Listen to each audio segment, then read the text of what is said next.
Hey guys, welcome back to the channel. This is story about what if Naruto tries to commit suicide after being constantly denied from existence and being abused by every other person he met. Part 1. Before I start, please do support for more amazing content and comments for part 2. Do consider to subscribe my channel and share my video to your friends and check out the description as well. Let's start the video. The blonde-haired kid was sitting on his bed and looked like he was thinking something. He had 3 whiskers on each cheek and had a perfect tan skin. He appeared to be around 5-year-old and was wearing a white shirt with a Fire Country symbol on it and a navy blue short. He was living in a single-room flat of an old apartment, but it was not like he lived there from birth, he just shifted there last year. Earlier he used to live in an orphanage, but they kicked him out saying that he can live and eat on his own now. The third Hokage then helped him and let him live in this apartment. He also came there to give him a monthly allowance so that he can live on his own. And today was the end of the month, that meant he was coming today. Someone knocked the door, breaking the boy out of his thoughts. The boy quickly opened the door and standing in front of him was the third Hokage. After seeing the old man, a big smile appeared on the face of Naruto, but the smile was not mutual. The old man looked somewhat annoyed. He was holding an envelope in his hand which he placed on the table. "These are your monthly allowance, use them wisely," was all the old man said before he started to leave. "Who were my parents and why don't you tell me anything about them?" the boy asked in a loud and desperate voice. The old man stopped before the door and looked at the boy from the corner of his eyes. "Why does it matter? It will not bring the dead back," the old man said before leaving. The boy looked at him walking through the street. This was not something new to the boy. He always got this type of treatment from almost everyone in the village even before he could remember. And the worst day for him was his birthday, because on his 5th birthday he almost got killed. Flashback last week, it was a cold night. The said boy was being chased by a mob who had some kind of sharp objects in their hands. "Why are they chasing me? What have I done to them?" the boy asked himself while running from the crowd of a dozen of people. The little legs of the boy had started to give up, and why wouldn't they, he had just turned 5 today. As he was running for his life, he stumbled upon a stone and fell on the ground. It looked like even God didn't want him to live. When he turned around, he found himself being surrounded by a dozen of people who he didn't even know. They had spading forks, daggers, kitchen knives and other sharp tools in their hands and were about to kill the boy. The boy had given up hope and had accepted his fate. He closed his eyes, was ready to get impaled by them. "We must finish the Yondame's job," one of them shouted as he attacked the boy with a spading fork, but in an instant his fork was cut in half. Standing between them and the boy was 6 feet tall man with gravity-defying silver hair. He was holding a sword in his hand pointing at the mob. He had covered his face with a dog mask and was wearing a standard Konoha Anbu uniform. "Leave before I murder you all in cold blood," the man said. "An Anbu, run," one of them screamed before running away.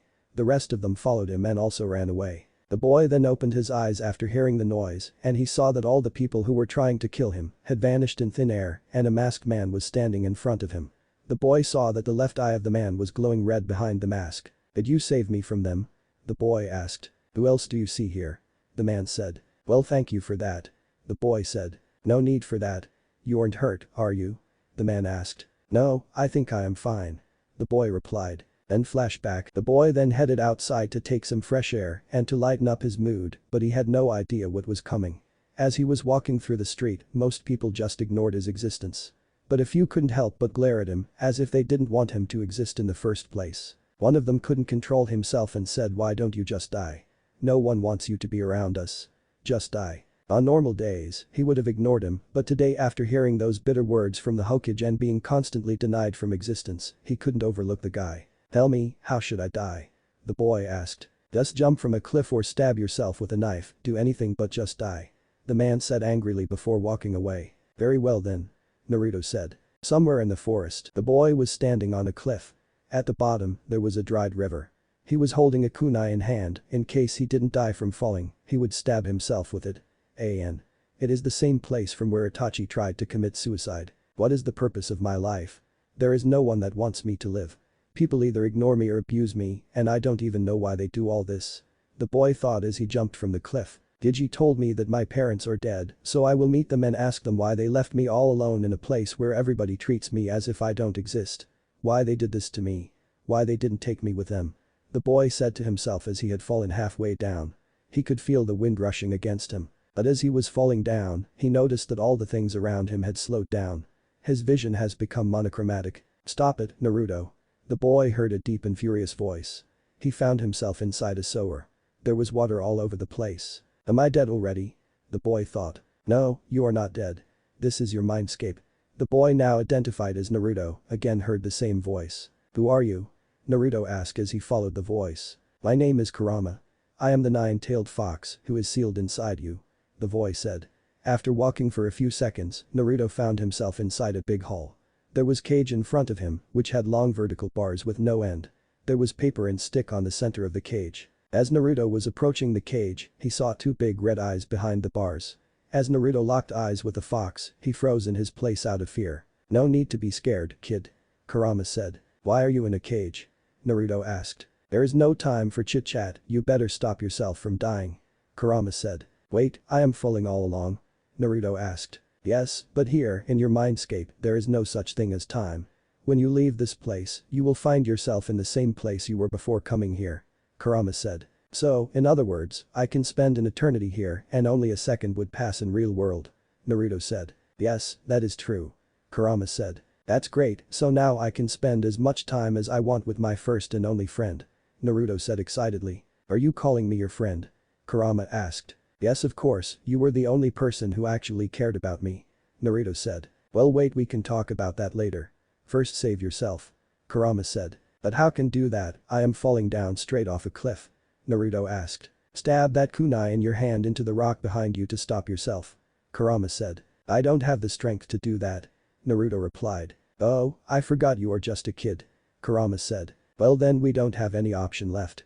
Kurama said. So, I am going to die. Naruto asked. No, how can I let my only friend die? Kurama said. So, what are you going to do? Naruto asked. Do you trust me? Kurama asked. Yes, I do. Naruto. Then rip off the seal, then I will be able to help you without harming you. Kurama said, pointing at the seal in the center. Naruto without a thought approached the seal that ripped it off. Good, now you will see my real power. Kurama said as he came outside the cage with his 9 tails swinging in the air. Now stab the kunai. Kurama said as Naruto disappeared in thin air. Real world. Naruto found himself in the same place with his monochrome vision. Naruto then stabbed the kunai in the rock behind him and to his surprise, he has started to slow down.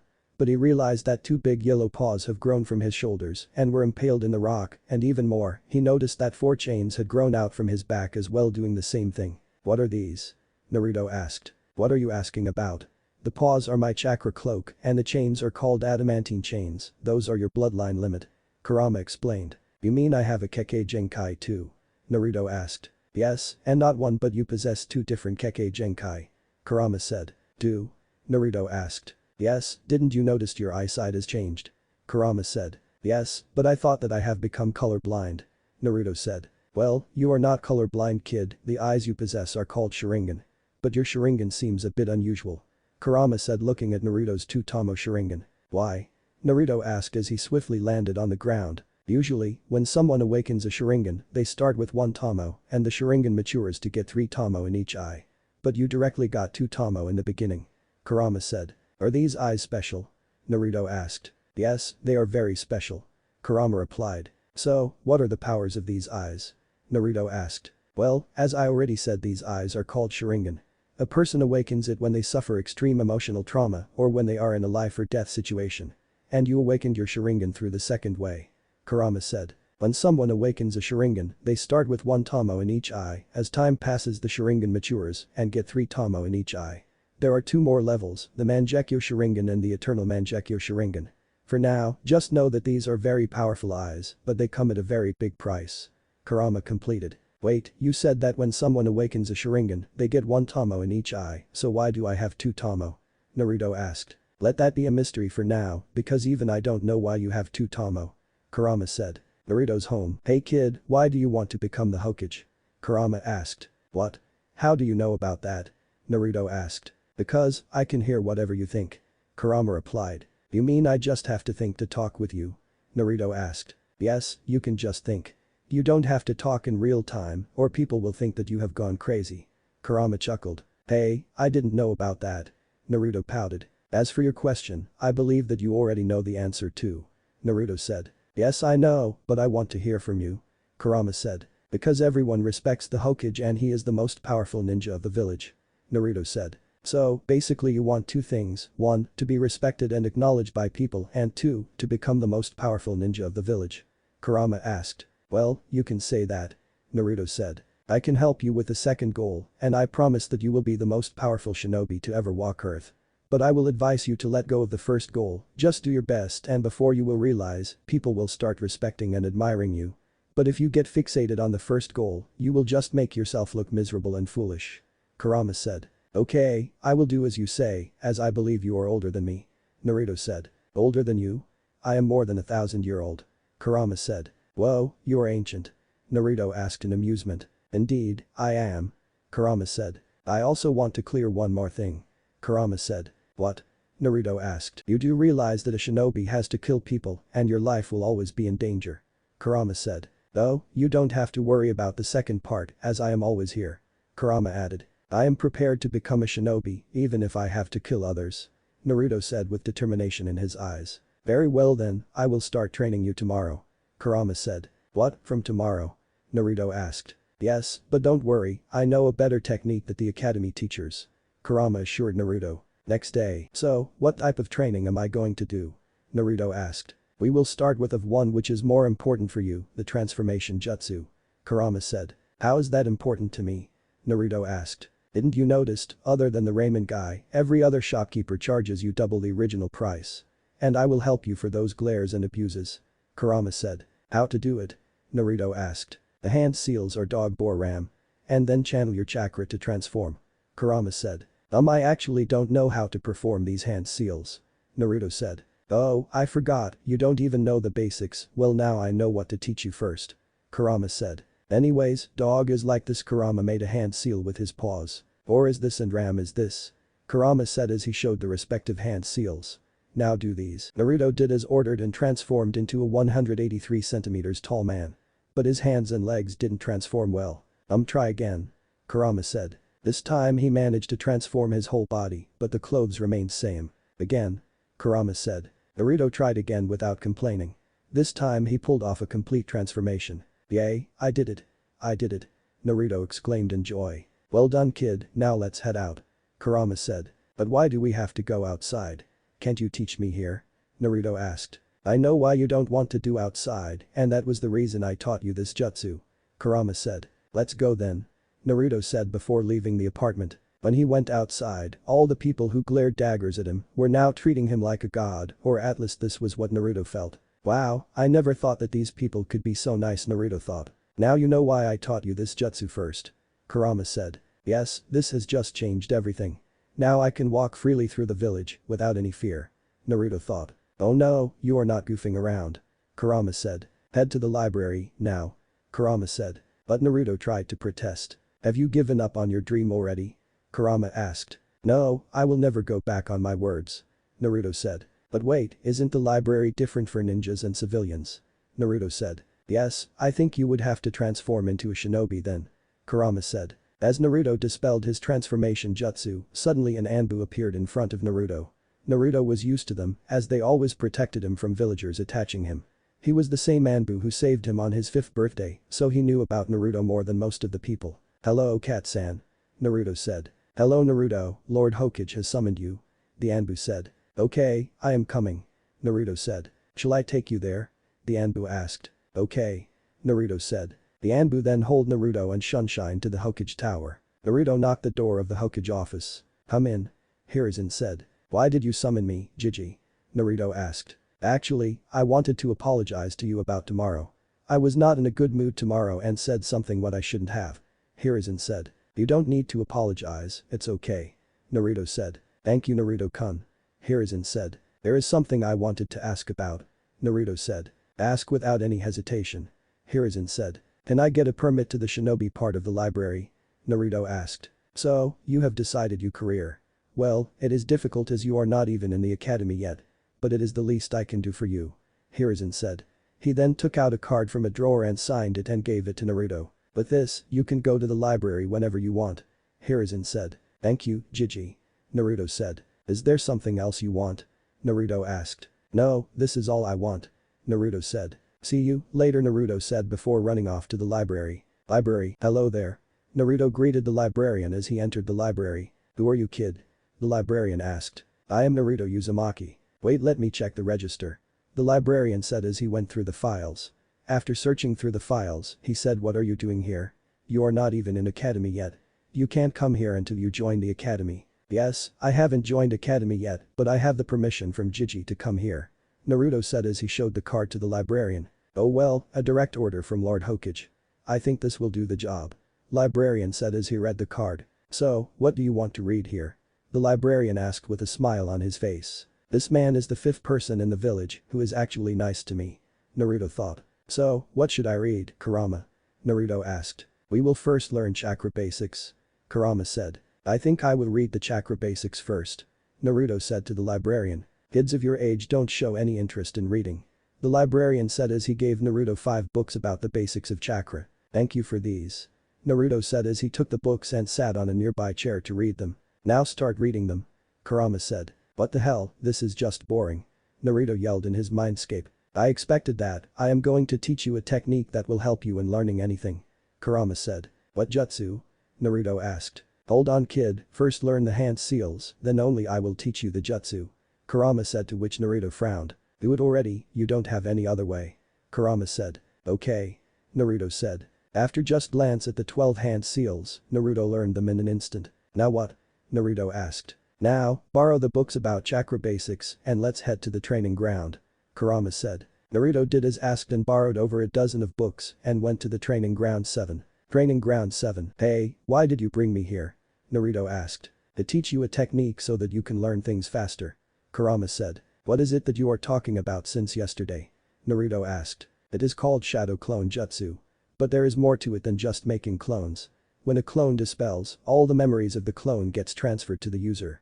Kurama said. And I am going to use or you can say abuse your high chakra reserves to make you learn things faster.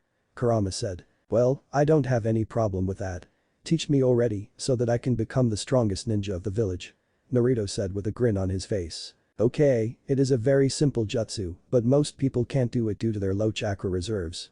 Now, to perform it make a clone seal and channel your chakra. Kurama said. Okay, so first I have to do this. Naruto made a clone seal and then channel some chakra. In an instant whole ground was flooded by the clones of Naruto. I think I should first teach you chakra control before teaching you any jutsu. Kurama said. Okay, dispel them and use less chakra this time. Kurama said. Naruto did as asked and this time he made 10 shadow clones. No, not like this, hold the book in your hand and then make the clones. Kurama said. This time Naruto made 10 shadow clones with all of them having the same book in his hand. Wow, so when I make a shadow clone, anything I touch will also be cloned. Naruto said in amusement. Yes, there are many uses of this technique, but now you have to read the book in your hand. And each of you read a different part of the book so that you can finish the book in an instant. Kurama said. Okay, Kurama-sensei. Naruto said as he started reading the books. Sensei. Kurama said. Yes, you are both my friend and my sensei. Naruto said with a thumbs up and a wide grin on his face. Whatever kid. Focus on your work. Kurama said. Merely after 30 minutes, Naruto closed the book and dispelled his clones. You finished already? Kurama said. Yeah, you can bet I did. Naruto said. I should have known when you learned the hand seals in an instant that you are a prodigy. Kurama said. You think so, you know you are the first person who has ever appreciated me for anything. Naruto said. Thanks kid but you should quit whining. Try to hold your composure or people will continue disrespecting you. Kurama said. I will. Naruto said. Now, if you are done talking then there is more to study. Kurama said pointing at the pile of books Naruto had carried to there. What? I have to read these many. Naruto screamed. Later that day night, after studying for the whole day, Naruto was now lying on his bed. Today alone he had read more than a dozen of books about chakra basics and one book about the human anatomy. An. Human anatomy foreshadowing. Don't tell me that you are going to make me read that much every day. Naruto said. No, from tomorrow you will study a little bit less and instead you will do physical training. Kurama said. Physical training? Naruto asked. Yes, and I ain't afraid but shadow clones will not be of any help in increasing the physical stats. Kurama said. Okay, that doesn't matter, I am already using them to gain knowledge. Naruto said. Say, this is my mindscape, right? Naruto asked. Yes, it is. Kurama said. Then that means I can change it according to my will. Naruto asked though it was more of a statement. Yes, you can. Kurama said. Well Naruto said and in an instant the whole place was changed into a forest. There was a river flowing from a waterfall and there was a big cushion presumably for Kurama. There were other animals too. How do you like this? Naruto asked. It is quite good.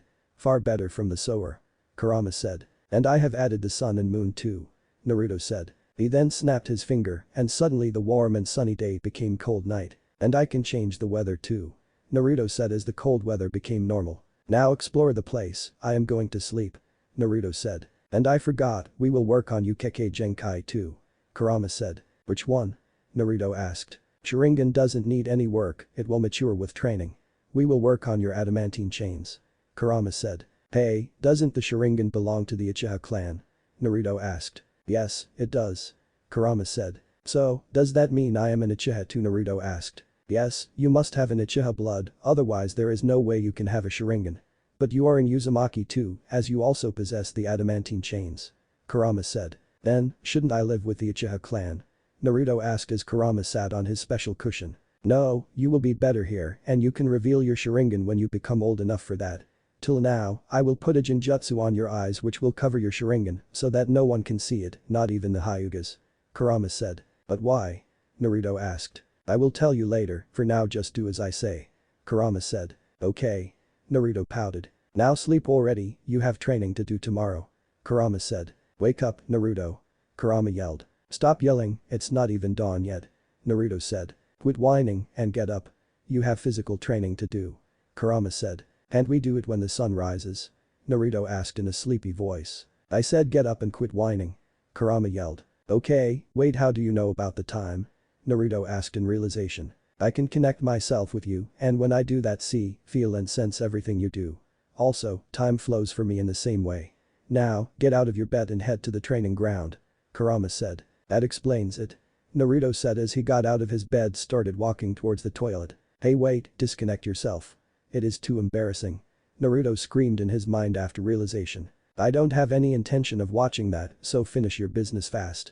Kurama said before disconnecting. From now, I will say leaving instead of disconnecting because it sounds weird. And you got your answer how Naruto made Boruto and Himawari. Training ground 7. It was around 5 o'clock am. Naruto was running across the field in circles. That's it, you only have to run 17 more rounds. Kurama said. What? I already ran 33 rounds of the field, can't I rest now? Naruto asked. No, we have only started. After this you have to do 50 push-ups and 50 sit-ups. And then you have studying to do and we will test your chakra nature too.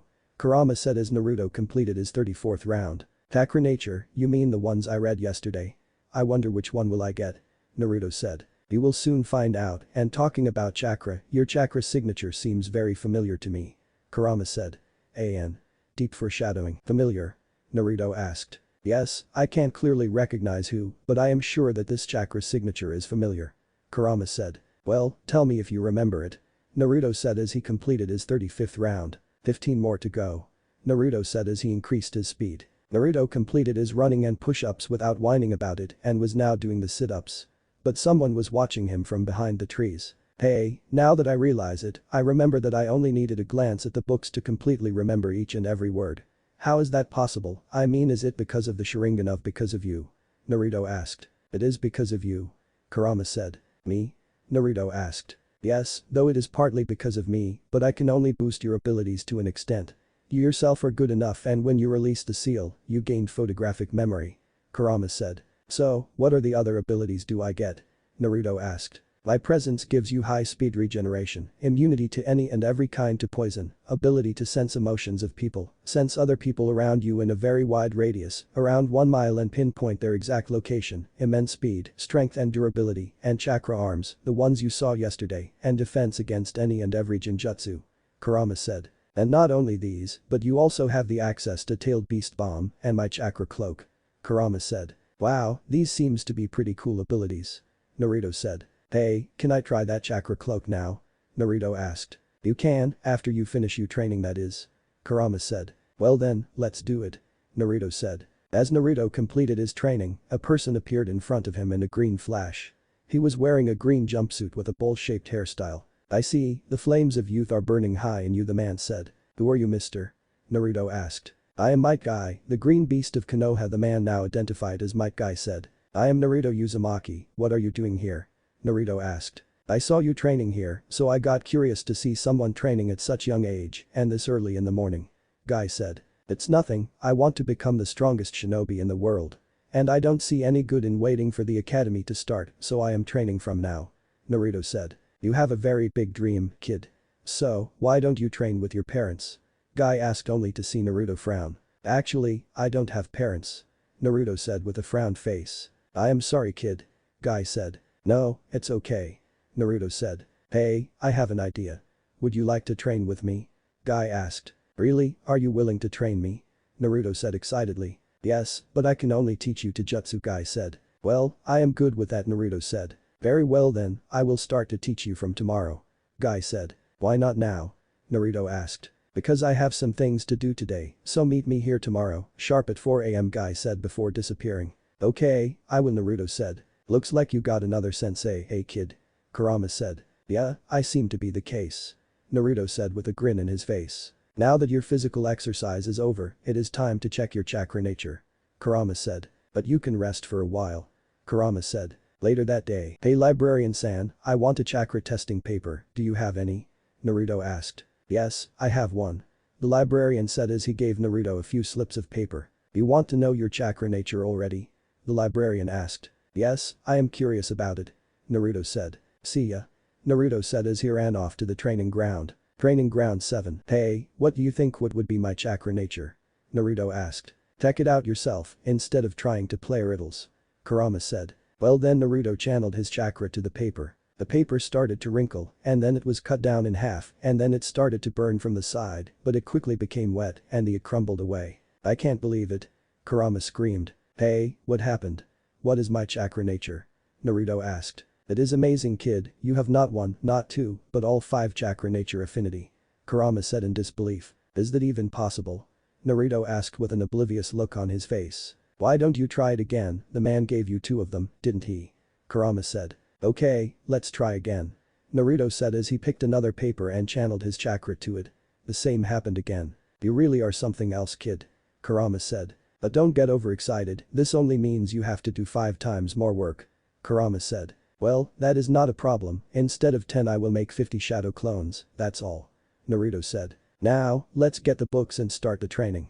Naruto said as he again rushed to the library and came back with 15 books stacked on each other. How many shadow clones will be enough? Naruto asked. Just make 4 for each book. Kurama replied. Are you sure you can read all of them in one day? Kurama asked. Yes, if I have the photographic memory and the ability to make these many shadow clones, then it will be a waste if don't use them to their full extent. Naruto said as he made 60 shadow clones. Well then, I will give you a piece of advice, if you use your Sharingan you can read faster and it will also mature your Sharingan faster. Kurama said. Thanks for that. Naruto said as he activated his Sharingan. 2 PM. Okay, we are done here. Naruto said as all his clones closed their books. Told you, Sharingan will increase your speed. Kurama said. Now, I read about the chakra exercises, so I will do that till dusk. Naruto said. Don't forget your evening exercises. Kurama said. I will do it after that. Naruto said. Now, for basic chakra control, I would have to climb a tree with using chakra. Naruto said. Wait, before trying to do that, why don't you try to stick a leaf to your hand, it will also help you in tree climbing. Kurama said. Yeah, that will be better, and after mastering tree climbing and water walking, I can start the change in chakra nature. Naruto said as he made 100 shadow clones. Let's do it. Naruto announced as each of his clones including him picked a leaf and started trying to stick it on their hand. But each of them failed again and again in doing so. Why can't I do it? Naruto asked to Kurama. It could be because of your large chakra reserves, well that means you will need more practice than other, as now your chakra reserves are 4 times larger than the white-haired Anbu. Kurama said. 4 times. This is quite large, but I read that you need more chakra to perform higher level jutsu, so how can I increase it? Naruto asked. Well, you don't need more chakra as you can use my chakra whenever you want, but if you want to increase your chakra reserves, then that will gradually increase with your physical exercises. Kurama said. Just from physical exercises, it is killing 2 birds with a single stone. Naruto said. Suddenly one of the shadow clones screamed I did it, boss. Good, this was the outcome I needed. Naruto said as he dispelled the shadow clones. Now, I know how to do it.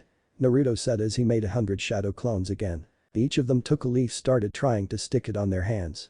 This time 1/4 of them managed to stick the leaf to their hands. After repeating the procedure for some times that lasted 2 hours, finally all of them managed to stick the leaf to their hands. But Naruto, now you can start tree climbing. Kurama said. Yes, I will do it, but after I take some rest. Naruto said. After some time, Naruto again made 100 clones and started trying to climb the tree with using chakra. But as expected all of them failed miserably. I knew this was not going to be an easy one. Naruto said as they all started trying again. But after constantly trying to climb the tree for an hour, they only managed to climb 2 meters up. Ah, why can't I do it?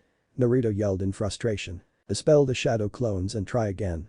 Kurama said. Naruto then dispelled the shadow clones. Looks like 100 clones will not be enough, in that case I will make more.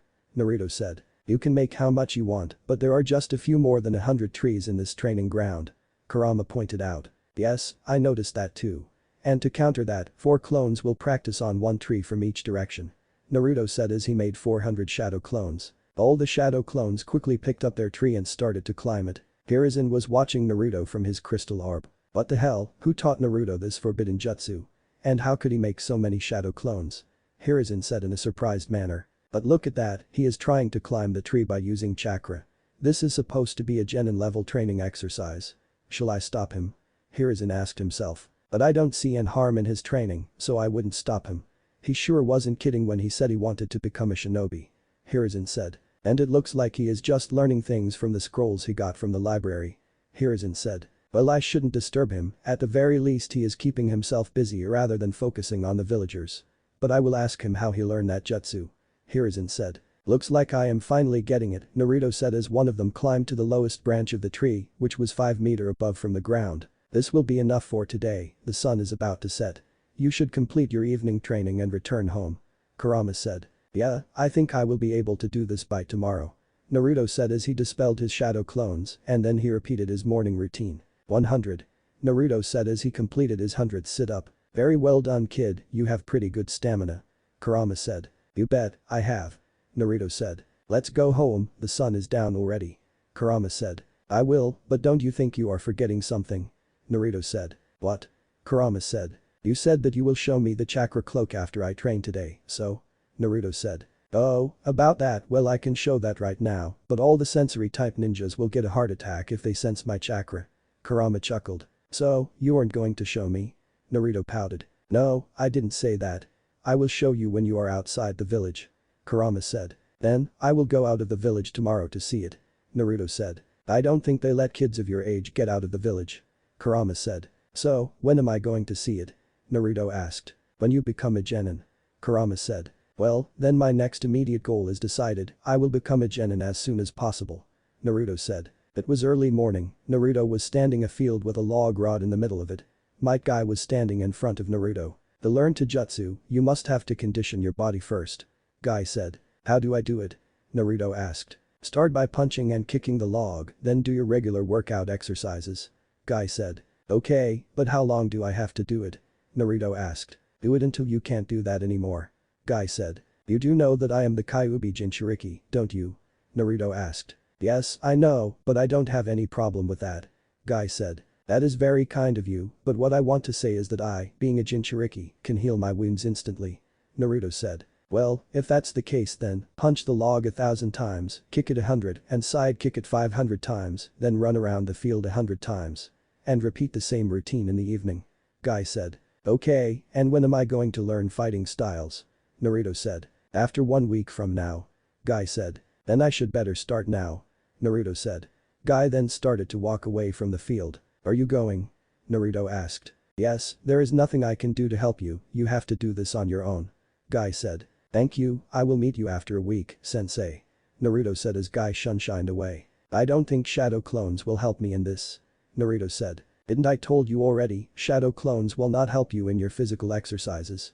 Kurama said. Yeah, I better get moving. Naruto said as he started walking and stopped in front of the log. Naruto looked at the log and there was cloth wrapped around the log. Naruto then clenched his fists and punched the log. That hurts. Naruto said as he pulled away his hand in pain. Stop whining and start punching it. Kurama said. But Naruto said. What are you scared of? As long as I am here your every wound will heal in an instant. Kurama said. So, you don't have to hold back, you punch as hard as you can and forget the pain. Kurama said. Okay. Naruto said. He then started to punch the log as hard as he could, biting back the pain from it. After a dozen of punches, blood started dripping from his knuckles. But he ignored the blood and continued as punched. The cloth wrapped around the log started becoming red due to his blood. A few dozen more punches and the wood started to show up. When he was finished punching the log, the upper layer of the skin of his knuckle was destroyed. Had he punched the log a few dozen of times more, bone would have showed up. That was painful. Naruto said. Don't worry, I will fix it. Kurama said as Naruto's knuckles started to heal up, and before Naruto realized, his hand was as good as before, but this time the skin on his knuckles was thicker than before. Thanks Kurama. Naruto said looking at his knuckles. You're welcome, kid.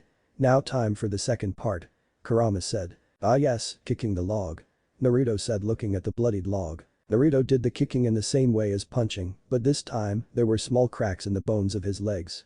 But they were quickly healed by Kurama. After kicking, he ran around the field 100 times.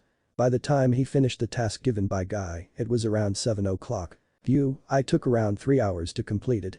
Naruto said panting. No time for rest, you have to do your daily morning exercise. Kurama said. What? Naruto asked in shock. Do I have to do them too? Naruto asked. Yes, but you can skip the running. We will replace it with pull-ups and now you have to do 100 each. Kurama said. But Naruto said. That working already. Kurama said. Okay. Naruto said in defeat and started the push-ups. It took another hour to complete the extra training. Naruto was panting heavily was sitting under a tree to take cover from the sun. Okay you can rest for half an hour. After that we will resume your tree climbing training. Kurama said. After hearing to Kurama Naruto quickly fell asleep under the tree. Hey, I didn't say that you can sleep. And beside, this is neither the place nor the time to take a nap. Kurama yelled, but Naruto kept sleeping. I think he was really exhausted from the workout. And a few hours ago, he was saying something about stamina. Kurama said. Half an hour later, Naruto woke from his short nap. So, we have to do the tree climbing. Naruto said looking at the trees. Yes, you will train for 4 hours and then we will start training with shurikens and kunai. Kurama said. Shurikens and kunai? What type of other weapons am I going to learn?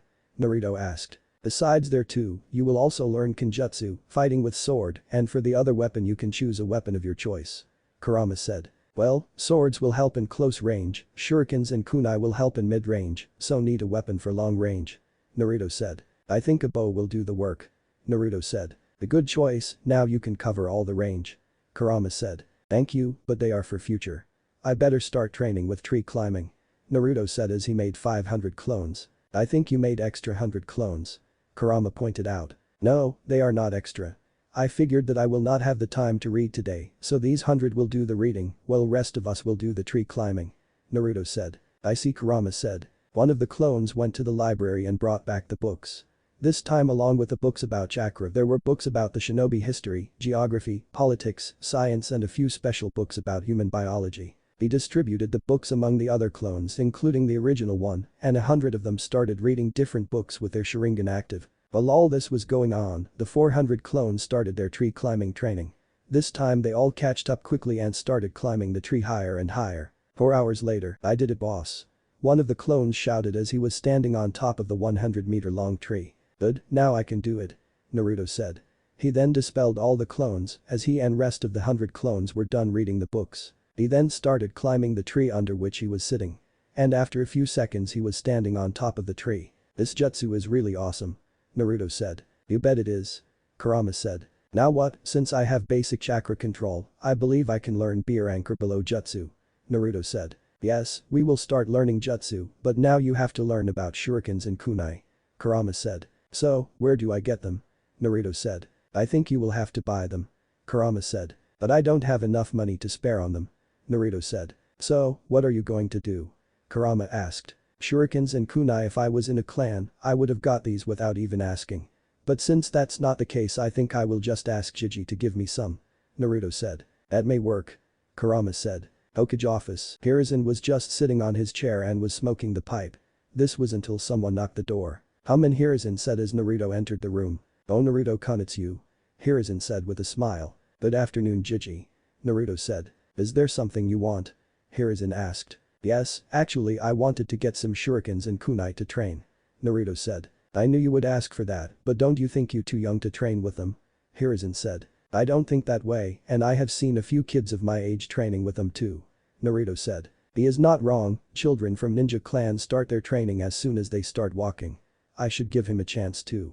Hiruzen thought. Okay, just be cautious with them and don't end up hurting yourself. Hiruzen said to which Naruto nodded. Here Hiruzen said as he handed Naruto 5 shurikens and 5 kunes. I think these will be enough, after all you want them for training. Hiruzen said. Thanks for these. Naruto said with a grin as he started walking away. Wait, I wanted to ask you for one more thing. Naruto said. He quickly turned his face toward Hiruzen. And what is that? Hiruzen asked. I want you to train me. Naruto said. What? Are you serious? Hiruzen asked in surprise as he didn't saw that coming. Yes, I am serious. I don't see anyone other than you willing to train me. And besides, you know me better than anyone, so it will be better if you train me. Naruto said. Listen, I will be more than happy to train you, but I don't have time for that. Hiruzen said. You don't have to train me yourself. I am just asking for you to send a shadow clone to train me, and that too for just 5 hours. Naruto said. Shadow clones, I think I can do that. Hiruzen said. Thank you, Jiji. Naruto said. So, do you want to train now? Hiruzen asked. No, I will train with these today. But I will come tomorrow again and we will train from 12 to 5 in the evening. Naruto said. Very well then. Hiruzen said. Well then, see you tomorrow. Naruto said as he walked out of the office. Training ground. Naruto returned to the same training ground where he was before. Aside from the log on which Naruto was training, there were 2 more logs on the corner of the field. The 2 logs there was an aim board on each of them, presumably for shuriken and kunai practice. So, I have to practice here. Naruto said looking at the logs. I don't think I could use more than 2 shadow clones here. Naruto said. If you are going to train on these logs, then no, you cannot use more than a single clone. But I have an idea. Kurama said. Idea? Naruto asked. Yes. Just take one of the kunai and start carving these aim board on the trees you were practicing before. Carve out 4 aim board, 1 on each side, and you will have 400 aim boards to practice. Kurama said. Thanks, that will do the job. Naruto said as he made 400 clones. Each clone stood in front of a side of the trees and started carving the aim board on the tree. After 5 minutes they were all done doing their job. Now, start practicing, Kurama said. Okay, Naruto said. All of them threw their first kunai and none of them even hit the tree. This continued for half an hour until one of the clones hit the tree, but with the back of the kunai. What? It looks like I will have to practice more than I thought. Naruto said. This is not child's play, you will have to work hard to get your desired goal. Kurama said. Yeah, I know. Naruto said. While this conversation was going on, one of the clones finally managed to hit the tree. Though the kunai was nowhere near the aim board, but the fact that it actually hit the tree was enough. After seeing that, Naruto dispelled the clones and made another set of 400 clones.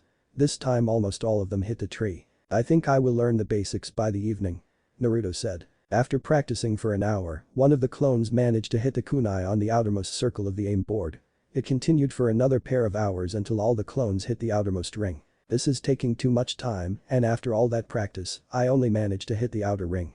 Naruto said. It takes a whole year to accomplish this for a normal academy student and you are doing it in just a few hours, so it is actually good. Kurama said. Yeah, I should be satisfied with this, but still I just want to master it as soon as I could. Naruto said. But this speed it will around a week for you to completely learn it. Kurama said. Well, I think from tomorrow I will train in a place where there are more trees to practice. Naruto said. He then dispelled the clones and again made 400 clones. This time a few of them managed to hit the 3rd circle. They continued this until dusk. By the end of the day only a handful of them managed to hit the 2nd ring, while rest of them managed only hit the 3rd and 4th or the 2nd last ring. Phew, and after all this now I have to do the physical exercise. Naruto said. Next day, Naruto was in the same training field. He had just come there and was about to begin his new daily routine. But this time both his hands and legs were wrapped in bandages. Hey, since I only need physical body to train, can't I just send shadow clones to train with kunai and shurikens? Naruto asked. Yes, sure you can. Kurama said. Naruto then made 400 clones and sent them to train.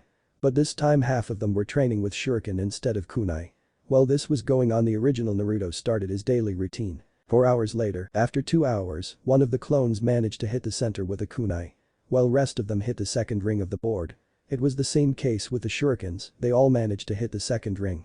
And after 4 hours around 50 clones were able to hit the center with kunai and 50 were able to do the same thing with the shurikens. It's been only a few days and now I am getting used to it. Naruto said. Yeah, it seems to be the case. Kurama said. I should start reading the scrolls. Naruto said. You already read about chakra basics, so today you should read about other things that is going to be taught in the academy. Kurama said. Well then, I will study about them. Naruto said as he made a shadow clone to bring the scrolls. The clone brought around 25 books. 5 of them were about biology, and rest of them were about history, geography, politics, village structure and ninja world, and academy-level science. Boss, librarian San told me that these are the last year books, and there are no more books that are taught in the academy. The clone said. What, they only teach this little for 6 years? Naruto yelled in surprise. This is not little, in case you didn't realize you have studied around 40 books on different subjects. Just because you have the Sharingan and photographic memory, it doesn't mean that every ninja will be like you. Kurama said. What, have I been reading that fast? Naruto asked in realization. Yes, you were, who reads 40 books in 3 days, not even your dad read that fast. And what is with that biology part, you seem awfully interested in it. Kurama said. Yeah, I'm kind of interested in it. Naruto said. Wait, you know who my father is? Naruto asked. Yes, I do. But as I said earlier, I will only tell you when you are old enough. Kurama said. But why do I have to get older to know about my parents? Naruto asked. Because, in this village, their identity and your relation with them is an S-rank secret, so you know the gravity of the situation. Kurama said. Okay, let me process the data you just gave. Naruto said. From what you said, your dad must be a genius, because you said that he also read many books like me. And he must be a very high-rank shinobi to conceal his relation with me. But our relation is concealed, not his identity. And since he was a high-ranking shinobi, he must be famous for his skills. Naruto said. What? He is getting it quickly. Kurama thought. And Jiji told me that both my parents died in Nine Tails' attack. Hey wait, why did you attack the village? Naruto asked. I didn't attack the village on my own free will, I was forced to do it. Kurama said. Forced? Who could force you to do something against your will? Naruto asked. Well, I was put under the Sharingan Jinjutsu and was forced to destroy the village. And when I broke free, I was being sealed inside you and Kurama said. And what? Naruto asked in a serious tone. And I had impaled the 4th Hokage in the previous Jinchuriki. Kurama said averting the gaze of Naruto. But I don't understand why would someone do something like that. And since he had the Sharingan, he must have been an Uchiha. But why would someone attack his own village? Naruto said. I don't know why he did that, but he covered his face with a white mask with black markings on it and he called himself Madara Uchiha. And also, he had my summoning contract. Kurama said. He called himself Madara Uchiha, so you are sure that he wasn't actually him? Naruto asked. No, I could sense that bastard a mile away. And though his chakra was somewhat similar to Madara's, I am sure he wasn't him. Kurama said. So, he must have been his apprentice. But he didn't have any during his lifetime and he died during his fight with Lord First. So, how is that possible? Naruto said. Speaking of the first Hokage, I forgot to mention, half of his chakra was similar to his. Kurama said. What? Now it is getting really weird, first Madara and now Lord First. Naruto said. Well, is he in the village? Naruto asked. No, I can't sense his chakra anywhere in the village. Kurama said. So, that must mean he is a rogue Uchiha who is responsible for Lord Fourth's death and also for the death of my parents. He is the one responsible for my hellish life. I swear that when I find him, I will tear him into shreds. Naruto said as he clenched his fists. So, you don't blame me for your parents' death? Kurama asked. No, why should I blame you? You were only used by him. Naruto said. Now, for my parents, my father was a powerful and famous shinobi who died around 5 years ago. He was a book nerd too. And since he was my father, he should also have a blonde hair. So, I have to find a genius and powerful blonde ninja who died 5 years ago during the Masked Man attack. Naruto said. Hell, if he asks anyone, he will know the truth in an instant. Kurama said. You have a very sharp mind, kid. Kurama said. You think so? Naruto said. Shall I ask Jiji about it? Naruto asked. No, if he wanted to tell me the truth, he would have told me the very first time I asked him about it. And if he finds out that I am close to find out who my parents were, then he could probably forbid everyone to talk about him in front of me, after all it is supposed to be a S-rank secret. So, asking him is out of the question, guess I will have to do some research to find out. Naruto said. Well, I better start studying. Naruto said as he made 100 clones and they all started reading.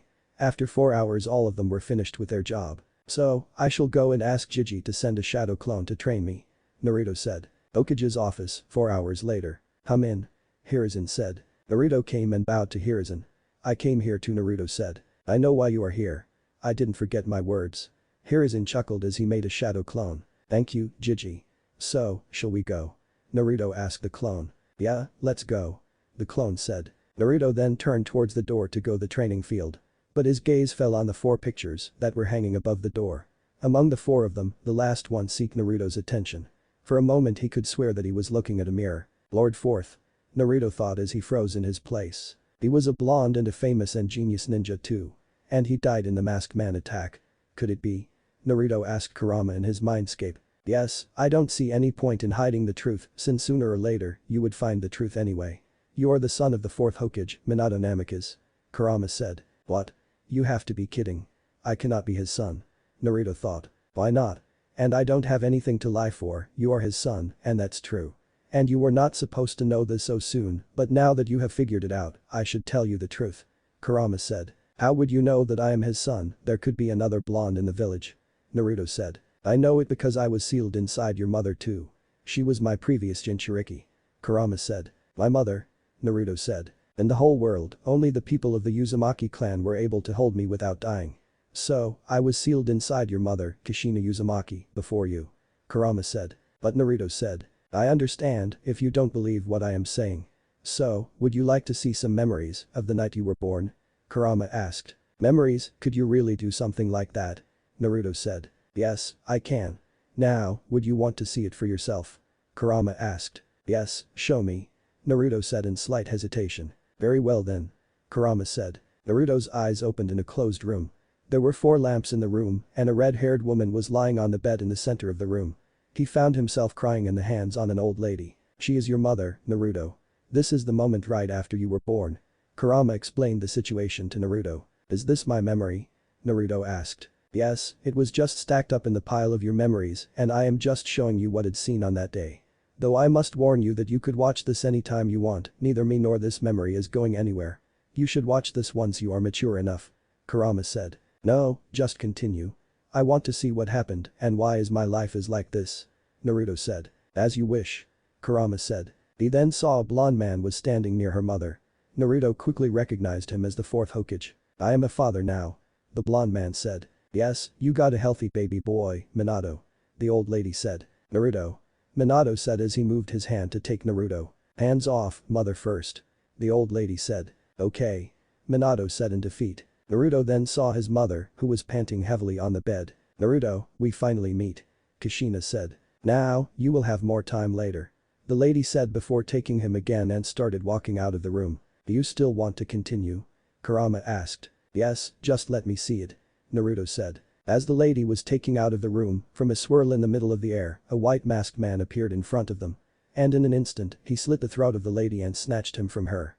He was wearing a mask with black markings on it and rest of his body was covered with a black cloak. There was a single hole in the mask in front of his eyes through which Naruto saw the intruder's Sharingan. Lady Bawako. Minato yelled. Fourth Hokage, Minato. Step away from the Jinchuriki or else this child will die in its first minute. The man said as he fished out a kunai from his sleeves. Wait. Please, just stay calm.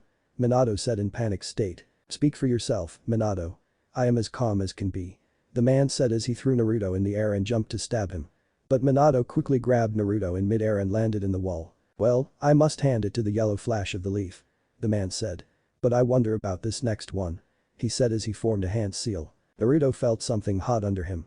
He had stuck paper bombs on the cloth in which Naruto was wrapped. Minato. Kushina yelled. Minato quickly removed the cloth as he teleported to another location and threw it away, causing an explosion in the shack he had teleported to. His target was Kushina, I must hurry. Minato quickly concluded. He then again teleported to a different location. This time it was a proper room. He laid Naruto in a bed and covered him with a blanket. You will be safe here. I have to go and save your mother. Minato said as he teleported away. After a minute he reappeared in the room with Kushina in his hands. Naruto could easily see the anger in his father's eyes. He then laid Kushina right beside Naruto. Just be with Naruto. Minato said as he clenched his fists. He then opened the closet and wore his Hokage cloak. I will be right back. Minato said before teleporting again. 10 minutes later he reappeared again with a violin-like battle fan.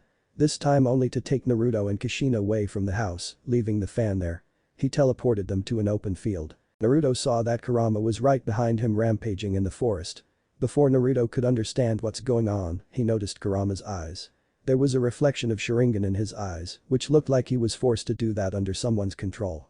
Suddenly many golden chains shot out from Kushina's back, the same chains that he had awakened a week ago. The chains then wrapped them around Kurama, restraining his to his place. After all the effort to set free, Kurama couldn't do anything. Naruto then started crying his dad's arms. Scared you, huh? Kushina said in a weak voice. Sorry Naruto. She spoke. Kushina.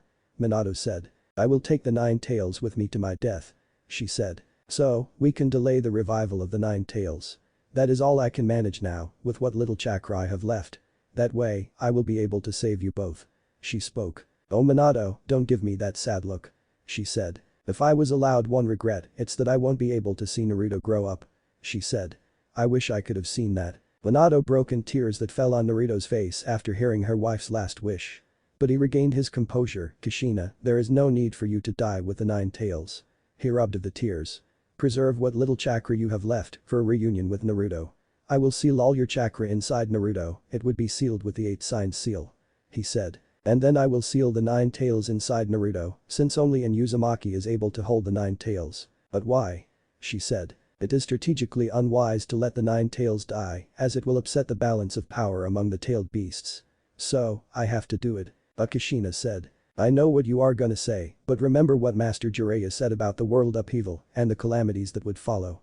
Two things were confirmed for me today, first that the masked man that attacked you is a harbinger of disasters. And second, the one who will stop him is this child. Minato said looking at Naruto. This infant, whose godfather is Master Jiraiya, he will open up the future as a Jinchuriki.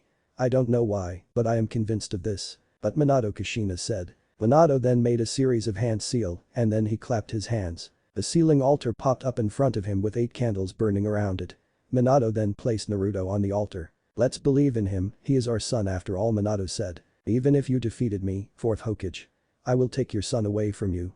The masked man said through Kurama, who was still under his control. Kurama then tried to kill Naruto with his paw but was stopped as Minato and Kushina got between the paw and Naruto. Damn it, I must complete the ritual before it's too late. Minato said as he then proceeded to seal Kurama inside Naruto. Soon, the 9 tails was sealed inside Naruto and the nail that had impaled Minato and Kushina also vanished. Why did you sacrifice yourself? Kushina asked. Because it's a father's duty to protect his child. Minato said. But I don't think I could seal our chakra inside Naruto. Minato said in a weak voice. The 3rd Hokage also came to the scene only to see Minato and Kushina sacrificing them. He take care of our son and protect him, Lord 3rd. Minato and Kushina said in unison as they saw Hiruzen there. I promise, I will. Hiruzen said. Thank you. They said as they let their last breath out. After seeing Naruto standing still and staring at the picture of the 4th Hokage, both Hiruzen and his clone gulped. Hiruzen quickly flicked his finger, signaling the Anbu guards to leave. The 4 Anbu quickly left the room in an instant, leaving only Naruto and Hiruzen. Naruto then started walking and stopped below the picture of the 4th Hokage. He then turned to Hiruzen with tears falling from his eyes. How did it turn into this? Hiruzen thought. Why did you kept it a secret from me? Naruto asked. What are you talking about and why are you crying? Hiruzen said assuming that he hadn't realized it yet. Suddenly 8 golden chains shot out from the back of Naruto and wrapped around Hiruzen and pulled him in midair. Stop lying. You know what I am talking about.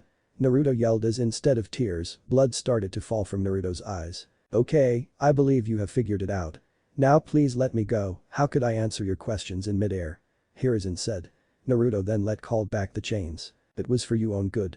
Hiruzen said. How's this good for me? Naruto asked. You see, your dad was a very powerful shinobi and was one of the most feared ninjas in the world. During his time, he made many enemies across the globe. And I kept this a secret to protect you from them. Hiruzen said. I see.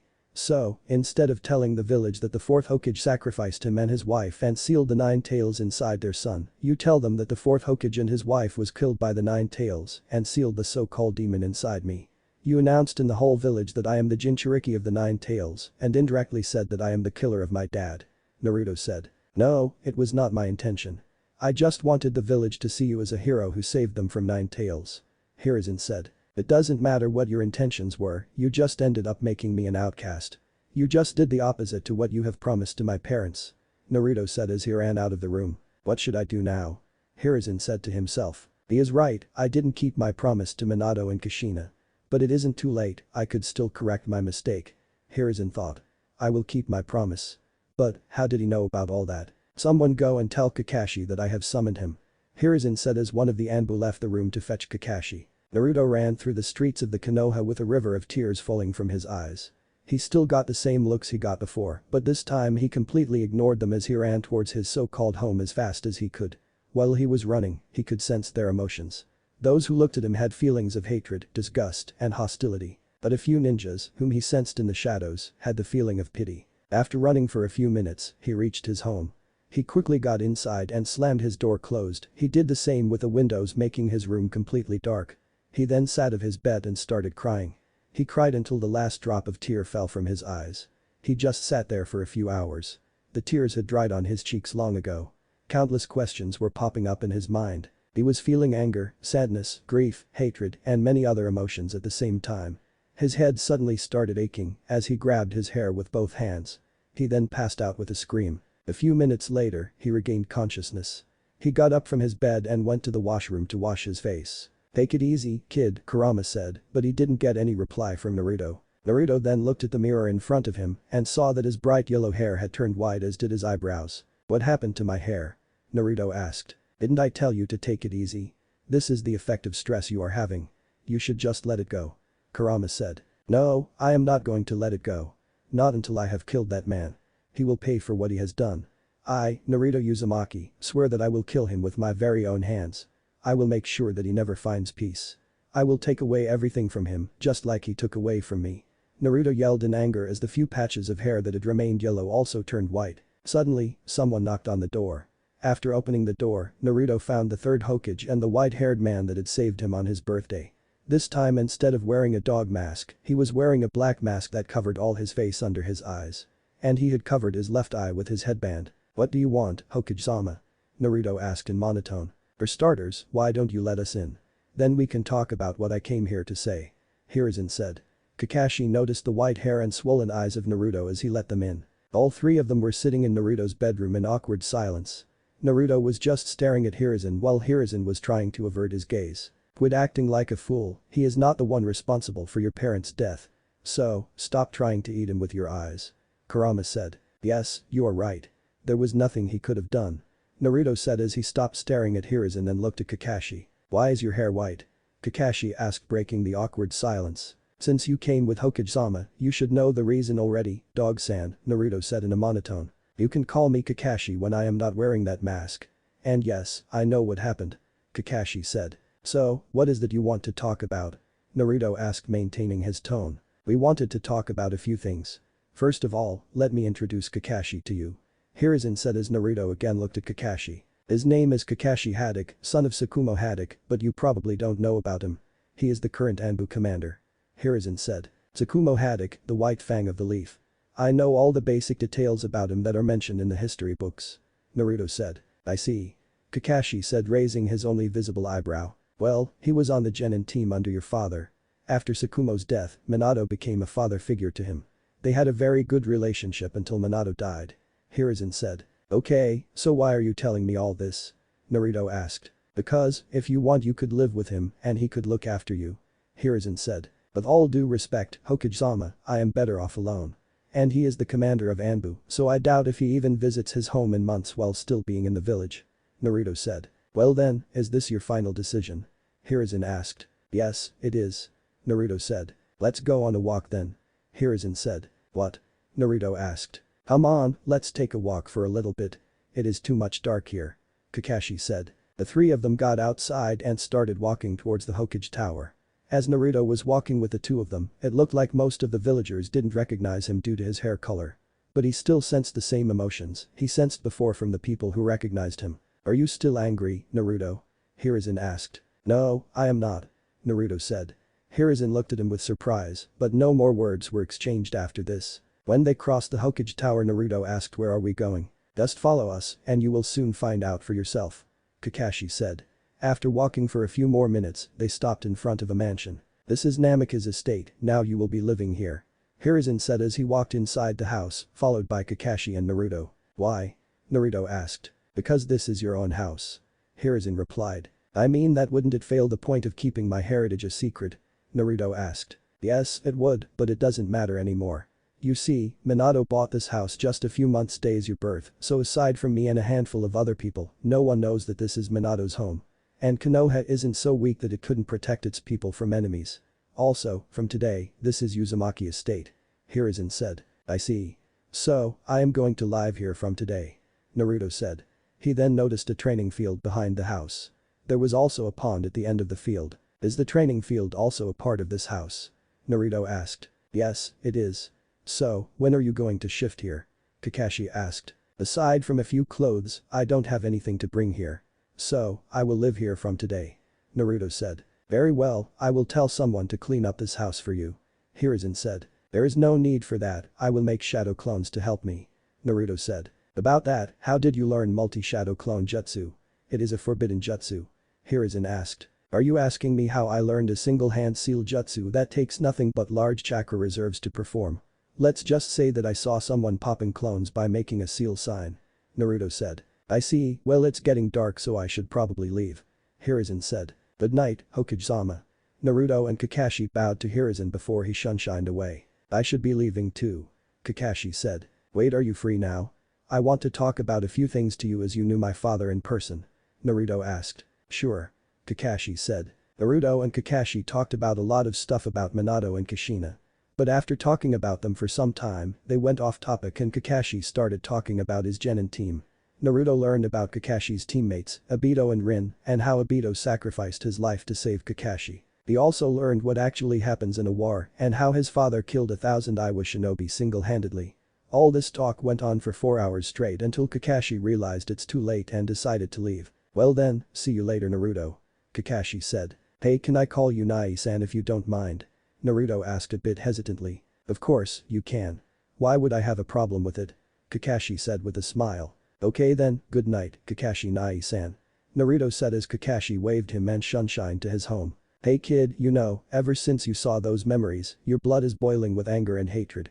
It went down a little when you were talking to this guy, but I feel it rising again. Kurama said. I see, but I cannot fix it. It will continue until I find and kill that person who is responsible for my parents' death. Naruto said as Kurama felt the spike in Naruto's emotions. You know, I would have been better if you had decided to live with that guy. Kurama said. But I want to live alone. Naruto said. It's only been a week and you have changed a lot kid. Kurama said. Whatever, I should sleep now. Naruto said. Naruto was sleeping in his new bedroom when he suddenly woke up with a scream. Nightmares? Kurama asked. Yeah. Naruto said panting heavily. This was coming. You probably won't sleep tonight. Kurama said. I think you are right. Naruto said while drinking water. Well, I still have some scrolls about D-rank jutsu. I guess I will read them till dawn. Naruto said as he picked up a scroll from the table. XXX. Naruto studied the scrolls until dawn. He learned the substitution jutsu and the body flicker jutsu. It was around noon and he was now in his own training field. He had completed his daily morning exercise and was now trying the jutsu he learned today. Hey Kurama. Can't I use the substitution jutsu with my shadow clone jutsu? It will be more effective in that way. Naruto asked. Of course, you can. And this will be unexpected too. Kurama said. Suddenly Hiruzen appeared in front of Naruto in a swirl of wind. He took a look around and found that about 100 shadow clones were reading scrolls and another 600 shadow clones were practicing with shurikens and kunai on the trees. He took a glance at the scrolls the clones were reading and he saw that those were about C-rank ninjutsu, biology and very basic fuinjutsu. Good afternoon, Hokage-sama. The original Naruto greeted. Good afternoon Naruto. I see that you have become quite good with shurikens and kunai. Hiruzen said looking at the clones who were hitting the center with every single shot. Thank you, Hokage-sama. Do you want something for me? Naruto asked. No. I am here because you asked me to train you. Don't tell me that you forgot about that. Hiruzen said. Naruto gave Hiruzen a surprised look. What? Do you really want to train me? Naruto asked. Of course, I will. Why else would I show up here? And besides, I am a shadow clone. Hiruzen said. Then what am I learning today? You can teach me multiple things at once and I can learn that. Naruto said. The librarian told me that you have already read all the books that are taught in the academy. Hiruzen said. Yes, that's right. I have read them all. And now I am learning about ninjutsu, medical ninjutsu and fuinjutsu. Naruto said in a monotone. You know, medical ninjutsu requires very precise chakra control. And since you have so much chakra by yourself and then you have the Kyuubi, I don't think you would be able to do medical ninjutsu. Hiruzen said. I will master medical ninjutsu even if I had to learn to control my chakra at extreme levels. I am willing to do that. Naruto said. I see. Well that is for later, let's first start with shurikens. I will show you how to deflect shuriken and hit targets at impossible angles. Now watch closely. Hiruzen said as 2 shurikens appeared in his hand in a puff of smoke. He then threw the first shuriken and then quickly threw the second shuriken at the first shuriken. The second shuriken hit the first one and deflected it, making it hit the center of an aim board, which was at a right angle to the shuriken before. "Whoa," Naruto said, looking at the shuriken that Hiruzen had just thrown. "This is for short range. If you are aiming at a long range, then you can throw shurikens at certain angles for them to change their path in mid-air with the help of air resistance." Hiruzen said as he threw another shuriken in the air, first at nothing, but after covering some distance, the shuriken turned in mid-air and hit the center of another aim board about 50 meters away, which was also at a right angle to the path the shuriken was going on earlier. "You see, there is a difference between throwing a stone and a weapon," Hiruzen said. "Yes, I understand," Naruto said. "Now, practice these with you shadow clones. I will teach you another thing now," Hiruzen said. Naruto nodded and dispelled all his previous clones and made another set of 600 shadow clones and made them practice what he had learned just now. "Now then, what jutsu do you know?" Hiruzen asked. "I know only 4 jutsu.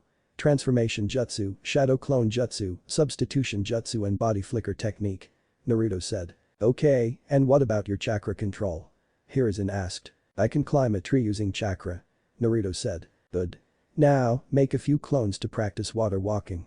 That is the third step of chakra control," Hiruzen said as Naruto made another 200 shadow clones. "I believe you can figure it on your own, or do you want me to show you how to do it?" Hiruzen asked. "Yes, I can do it," Naruto said as all his clones shunshined to the pond. "Well, this will be enough for today. Now go and practice with shurikens by yourself. I have nothing to do, so I will be watching over you for the time being," Hiruzen said. 4 months had passed since Naruto met Kurama and started training. Within the first week he learned everything that were to be taught in the academy. Soon he started training with Guy and Hiruzen and sometimes sparring with Kakashi. Training with Guy benefited him a lot. His taijutsu improved drastically and when paired with his Sharingan, he could wipe the floor with anyone of his age group. He even learned some fighting techniques from Guy to move on to the next step. While Kakashi was mostly busy with his missions, he somehow managed to drop by Naruto's house once a week to mostly spend time with him and sometime even spar with him. And when sparring, he pointed out Naruto's mistakes so that he could work on them. And then, for his ninjutsu, he trained with Hiruzen's shadow clone. Even with 600 clones, it took him a whole week just to learn how to deflect shurikens, but hitting the target with a deflected one was another story. He practiced for a couple of weeks just to hit the edge of the board and after 2 months of hard work, he finally mastered the shuriken jutsu. While he was somewhat unsatisfied with his achievement for taking so long, Hiruzen's mouth was wide open to see that Naruto mastered a technique that takes 6 years for a normal shinobi to do. When Naruto showed him that he had mastered it, Hiruzen thought that he was under a jinjutsu and freaked out when he realized that it was real. He also learned how to walk on water while learning the shuriken jutsu. Though he learned it in a week, he was far from mastering it. While Hiruzen insisted that they could move on, but Naruto argued saying that what was the point of learning a jutsu if he couldn't master it. For mastering it, he spared on the water with his clones and sometimes with Hiruzen and Kakashi. Thanks to his chakra reserves and the ability to produce large number of shadow clones, he gradually mastered it alongside with shuriken jutsu. Then for the 3rd month, Hiruzen taught him how to tie and open all type of knots with ropes and ninja wires. Naruto also learned how to escape a jinjutsu. Hiruzen thought to work on Naruto's Kekkei Genkai, the adamantine chains, and hone his skills over them and master them. It was more difficult than he thought it would be. And he couldn't even use his shadow clones to speed up things as this was a physical training rather than a mental one. It took him the whole month to learn how to use them effectively. He was able to control the size of the chains, increasing their versatility. Naruto started to use them as his prosthetic limbs to hold weapons and fight with them. And soon he discovered that he could produce the chains from any part of his body, making it even deadlier than before. He took another month to perfectly throw weapons from his chains. During the 4th month, Hiruzen decided to teach Naruto some elemental jutsu. When Hiruzen asked him if he knows his elemental affinity, Naruto replied that he has all 5 elemental affinities. Hiruzen thought he was kidding and decided to check it himself. When he found out that he really had all 5 elemental affinities, he just passed out by watching the paper proving Naruto's claim. He took a whole day to digest the fact. And then for his elemental training, Naruto at least had to do the leaf exercise to perform any elemental ninjutsu. Hiruzen asked Naruto to choose one of his elements to master first, but Naruto said that he could master all of them at once with the help of his shadow clones. In the leaf exercise, for fire element Naruto had to burn the leaf, for wind element he had to split the leaf in half, for lightning element he had to wrinkle the leaf, for earth element he had to crumble the leaf, and for the water element he had to make the leaf wet. Despite seeming easy, it took Naruto the whole month to do that. Now Naruto had managed to do all 5 variations of the exercise. While all this was going on, Naruto had said to Hiruzen that he wants to learn Fuinjutsu, so Hiruzen was teaching him calligraphy all along. though it was way more difficult than he had anticipated. He had to write the whole thing all over again because of a single wrong stroke. He just stood up from completing his daily calligraphy task when he heard some footsteps in his house. But he didn't bother to check who it was because other than Kakashi and Hiruzen, no one else visited his house. Though Hiruzen knocked on the door before coming, Kakashi came directly and Naruto never objected on it. He entered the drawing room where Naruto was and sat on a couch in front of him. "Hey Naruto. How are you doing?" Kakashi asked. "Just fine, and you?" Naruto said. "I am doing well too." Kakashi replied. "The academy session is about to start from next month, isn't it?" Naruto asked. "Yes, so you are going to join the academy?" Kakashi asked. "Yes, to become a ninja I would have to pass the academy first." Naruto said. "Well then, do you want some advice?" Kakashi asked. "I don't think I will need any advice, not for the academy." Naruto chuckled. "Right. So, it will be 6 years before you graduate and actually become a ninja. Quite a long time if you ask me." Kakashi said. "If I was a prodigy like you, I would also graduate in my first year. But that's not the case, so I will have to spend the whole time." Naruto said. "Don't underestimate yourself. You are a prodigy yourself. You completed the whole syllabus before even entering the academy, this is not the work of an average student." Kakashi said. "That was because of my ability to use so many shadow clones." Naruto said. "And you were able to discover the secret of shadow clones and use them for your advantage, so you have already proved yourself." Kakashi said. "Whatever. So, how was your mission?" Naruto asked. "Nothing special, Itachi took care of it, as always." Kakashi said. "You know, I am really getting curious to meet this Itachi person." Naruto said. "You might get to meet him as his younger brother is also joining the academy this year. He is one of the best shinobi Konoha could offer. I wouldn't wonder if he becomes the Hokage someday." Kakashi said. "The way you talk about him, he will sure become the Hokage." Naruto said. "That's the way he is." Kakashi said. "Would you like a spar? I am trying a new style." Naruto said. "You are already learning a new style. You sure are a fast learner." Kakashi said. "Creating, not learning. I am creating my own fighting style and I want you to help me." Naruto said. "What? You are creating fighting styles? Sometimes it is even harder than creating your own jutsu." Kakashi asked. "Yes, now let's go the training field." Naruto said as he shunshined to the training field. "Let's go then." Kakashi said to himself before he also shunshined to the training field. "Training field, if I manage to land a blow then I win." Naruto said. "Okay, now I am really getting curious about your new technique." Kakashi said. Naruto gave a nod before making a few shadow clones. One of the clones charged on Kakashi while the rest of them remained in their place. Shadow clones? Kakashi thought. The clone tried to straight out punch Kakashi, but Kakashi simply tilted his to body and kicked the clone in the guts, dispelling it. Another clone jumped from behind while a clone approached him from the right. The airborne clone tried a downward kick which Kakashi blocked with his hands and threw him to the ground and performing a crescent kick to the clone who was approaching him from the right, dispelling him. He then noticed another couple of clones approaching him and the clone he had previously blocked had also stood up. He quickly charged at the single clone and tried to deliver an axe kick but the clone jumped back in time. He got some speed. Kakashi thought before dashing at the single clone. The clone blocked a few punches but Kakashi outmaneuvered him and dispelled him by landing a punch in the face. By then the other clones came close enough to start their attack. What is he trying to do? He is just sending clones while he himself is standing there. Kakashi thought. One of the clones started a series of attacks which Kakashi blocked by his hands while being pushed backwards. Kakashi noticed another clones behind him and quickly jumped, making the two clones dispel each other out. The airborne Kakashi saw 4 clones around him and another clone above him. He quickly blocked a kick from one of the clones and held him from his ankle and swung him in midair to knock the other 3 clones along with the clone he was holding. But the clone above him managed to land a kick on Kakashi's shoulder before being dispelled by a punch. That kick had some serious power in it. Kakashi thought as he saw Naruto slightly smiling. "I win," Naruto announced. "Yeah, you did. Now, would you care to explain why you were only using shadow clones?" Kakashi asked. "Because that was the technique. The purpose of the clones is to run real-life simulations." Naruto said. "But that is not all. You see, as you were fighting those clones, I was observing you, watching the fight from both first-person and third-person perspective and pointing out my mistakes. While on the other side, you were just getting tired by fighting them. And you could feel that every clone was fighting better than the one before." "I see, that was quite a good plan." Kakashi said. "There is more. The main goal of the clones was to try random attacks on major part of the body, in your case it was your shoulder. Now, once an attack was landed perfectly, I would make more clones. The purpose of these clones would be to target the previously hit body part, tiring you all along. And finally, you will run out of stamina and I would eventually win. Naruto said. This is quite a brilliant plan, but if your enemy sees through it, then you will have to deal with him yourself. Kakashi said. But even then, I would have a few simulations to predict his moves. Naruto said. Yeah well, this technique is only limited to you as everyone doesn't have large chakra reserves. But overall, this is a good technique. Kakashi said as he ruffled Naruto's hair. XXX. 1 month later, during the last month, Hiruzen finally decided to teach Naruto some elemental ninjutsu.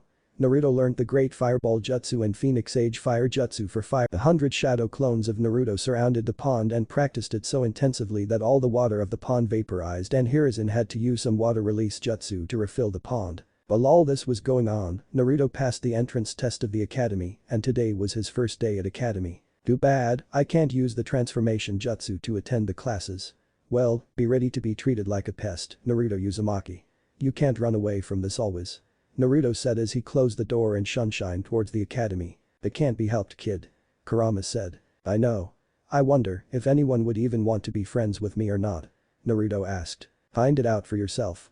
Kurama said. Yeah, at least I have you as a friend, teachers, and everything else. Naruto said as he reached the academy. Naruto then entered the class and quietly sat on the last desk right beside the window. After taking his place, he looked at the rest of the class. Let's see, there is a variety of personalities here. There is a shy pink-haired girl, probably a civilian, then there the blonde girl, well she has a bold personality, must be Yamanaka. Oh, there is a Hyuga too, and she is shyer than the pink-haired girl. There are more civilians this year. Naruto thought as he looked at the girls. As for the boys, there is that pineapple haircut boy from Nara clan, the fat boy, must be an Akamichi, and there is the kid with shades, wait what kid wears shades in academy, but if he is allowed to wear them, then he would be an Abiram. And there is that loud-mouthed kid with red markings on cheeks, an Inuzuka for sure. How is he speaking so loud on his first day? Naruto thought looking at the boys section. He then noticed a black-haired kid wearing a t-shirt with an Uchiha crest on his back at the first desk. An Uchiha. He must be Itachi-san's brother that Nai-san told me about. Sasuke Uchiha. Naruto thought. I wonder if he has awakened his Sharingan or not. Not everybody tries to jump from a cliff. And he is a kid, nonetheless, so I am 99% sure that he hasn't awakened it yet. Kurama said. Shut up, I wasn't in my right mind back then. Naruto said. So, what is your name? The Yamanaka girl asked Naruto. Naruto Uzumaki. And yours? Naruto asked. Ino Yamanaka. But you have white hair and Uzumaki have red hair, don't they? Ino said. Yes, they have, but I am half Uzumaki. Naruto said. So, you are half Uzumaki and half Haddock. Ino said. Haddock. I know someone from Haddock clan, but I am not Haddock myself. Naruto said in a surprised tone. Then why is your hair white? Ino asked. It became white itself. My original hair and blonde. Naruto said. I see, so do you have any Kekkei Genkai or secret jutsu? Ino asked. I don't know about secret jutsu, but I do have a Kekkei Genkai. Naruto said as an adamantine chain came out of his palm and shook the hand of Ino. But after seeing a weird golden chain coming out from Naruto's hand and shaking her hand, she passed out right there. What happened? Naruto shouted, grabbing the attention of the whole class before holding Ino from falling on the floor by a few more chains. He then picked her up and gently placed her beside him. What is that? One the kids shouted. Chains are coming out from his body. Another one shouted. Did he just kill her? What is he? This was to be expected from a class of civilians. Good thing I didn't use Kurama's chakra cloak to pick her, otherwise all of them would have passed out or ran out of the class and declared me a monster. Naruto thought. Clam down, these are called adamantine chains, a Kekkei Genkai of the Uzumaki clan. And she has just passed out. Naruto said loud enough to quiet down the class.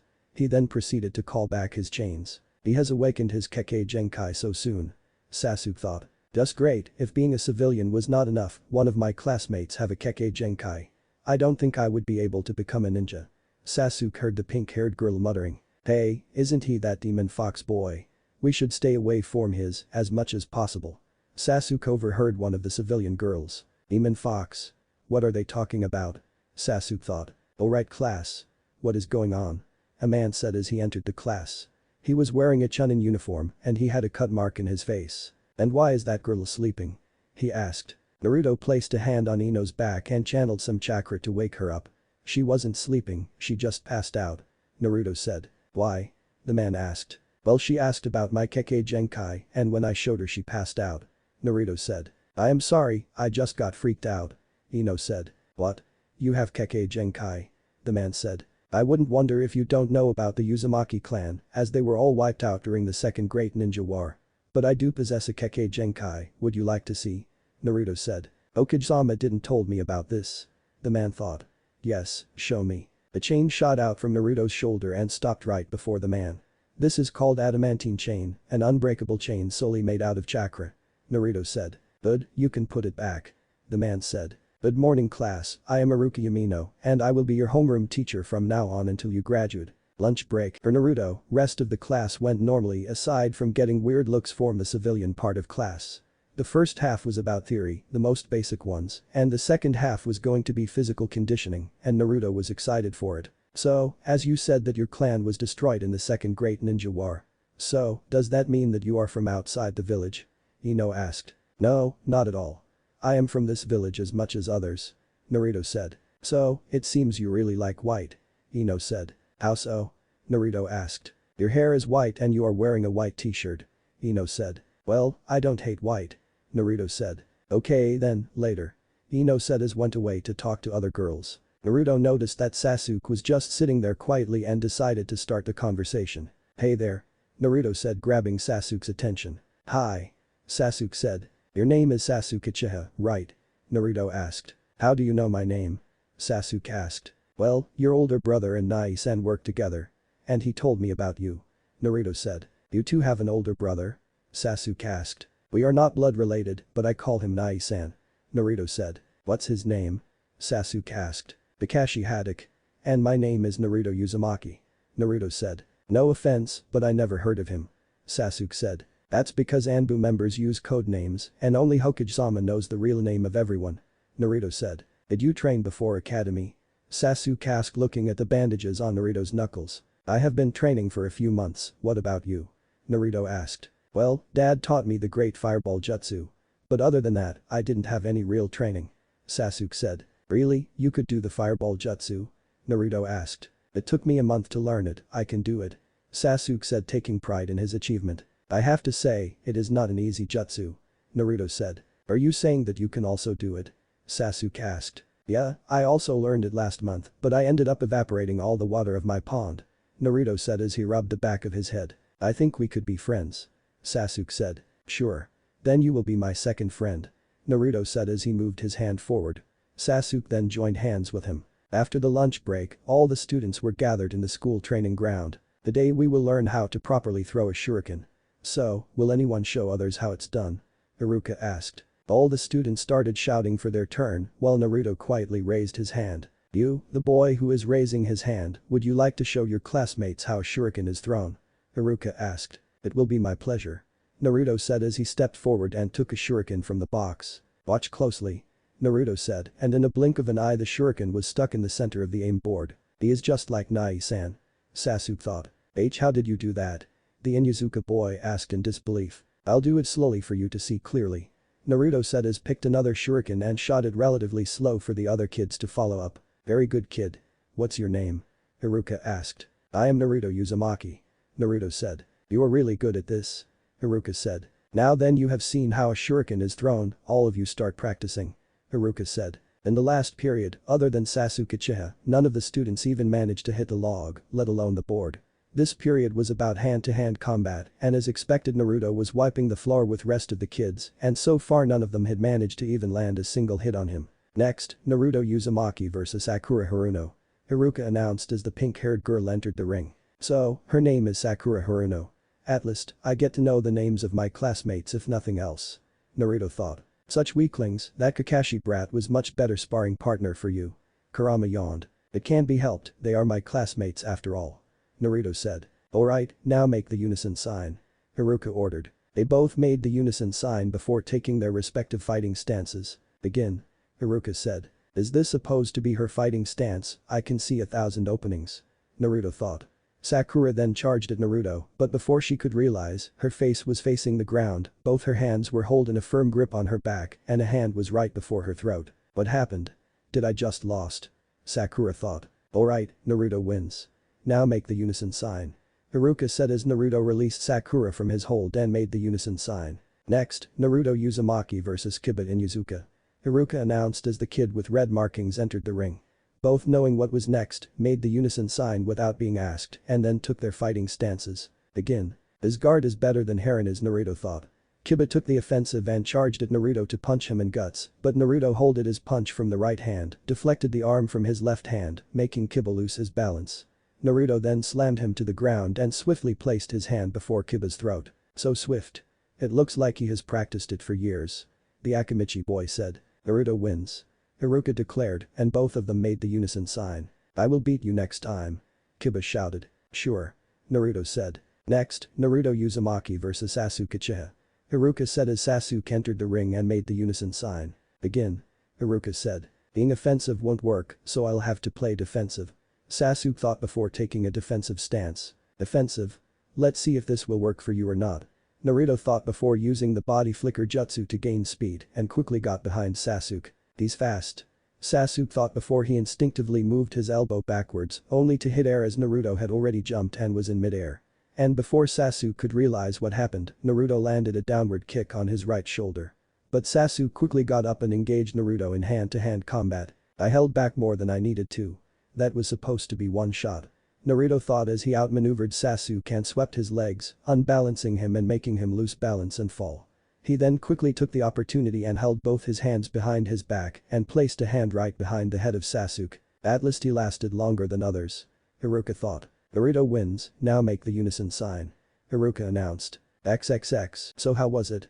Hiruzen asked Haruka. It was way better than I expected it to be. And Naruto set the benchmark so high that it looks unachievable for the rest of the students.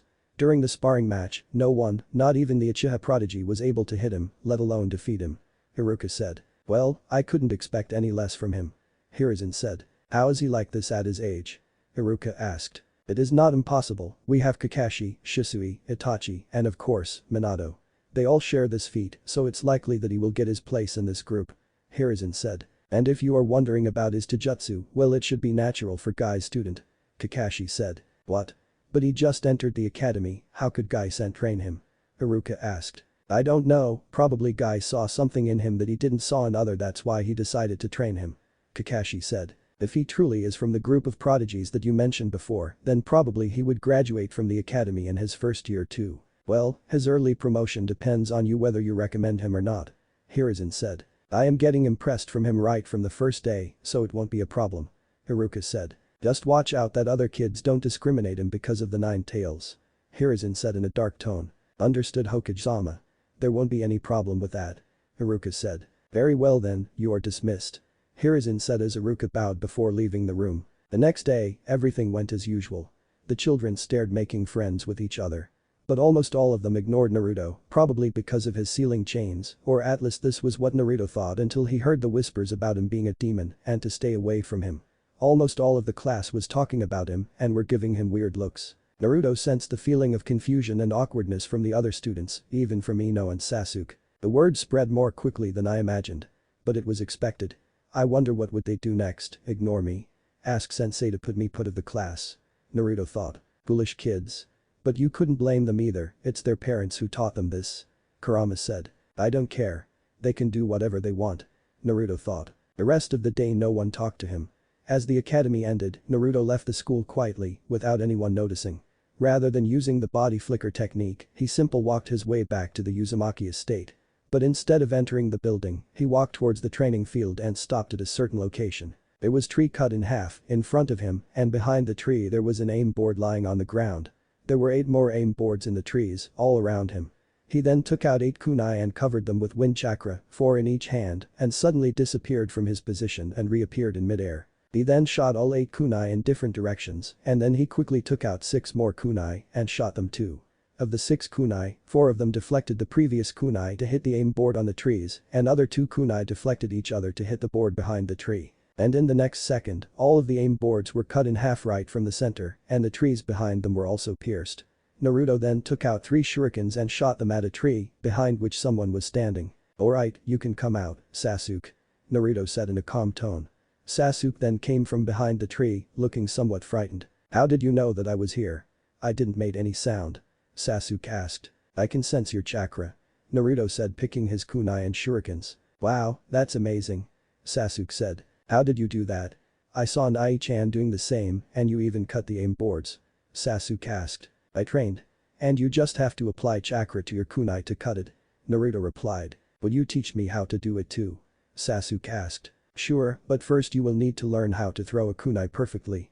Naruto said. You mean my technique is wrong? Sasuke asked. When I saw you in academy, there were some flaws in your technique, but you can work on them. Naruto said. I see. Sasuke said. Anyways, what are you doing here? Naruto asked. Well, I was just Sasuke mumbled. There is no point in lying. I can sense your emotions too. Naruto said. Well, there was the talk going on that you are a demon in the class, so I came here to check for myself. Please don't eat me. Sasuke shouted with his eyes closed. But much to Sasuke's surprise, Naruto started chuckling that soon turned into a full-blown laughter. But this was not all, aside from Naruto 4 more people were laughing in the shadows, 1 female and 3 males. Who are they? Sasuke asked. Don't worry, they won't harm you. They are Anbu, who are here to protect me. Naruto said. But why do you need their protection? Sasuke asked as he saw 4 pair of eyes watching him. That is something I am forbidden to talk about. And don't worry, I am not a demon. Right, Yuga-san. Naruto said. Yeah, but most of the people don't understand that. Did something happen in the academy? The purple-haired Anbu said. The word spread about me. Naruto said. Isn't it forbidden to talk about it? Yuga asked. Yeah, but you people can't hide my presence. Kurama said. Well, you can't punish children now, can you? Naruto asked. I guess you are right about that. Yuga said before disappearing in the shadows again. It's getting dark, you should leave Sasuke. Naruto said. Well, Sasuke said. You forgot your way back home. Naruto completed the sentence. Yeah. Sasuke said. Tenzo-san. Naruto asked. I told you to use my code name, not my real one. Another Anbu appeared behind Naruto. I can't help it. Cat-san sounds weird. Naruto said. What do you want? Tenzo asked. Would you help Sasuke reach his home? Naruto asked. Okay. Tenzo said as he placed both his hands on Sasuke's shoulders. Let's go, kid. Later, Sasuke. Naruto said before both of them disappeared from their view. The next day Ino asked about the same thing to Naruto and got the same answer. This confrontation cleared the rumor about Naruto. 4 months later, as the days passed, Naruto started spending less time in the academy and more time with Hiruzen, Kakashi and Guy. After the first week, instead of attending the class himself, Naruto started sending shadow clones because of 2 reasons. 1, because of the looks he got from the rest of the class and 2, because there was nothing new to learn for him. Since the second day, no one except for Sasuke and Ino dared to make an eye contact with him.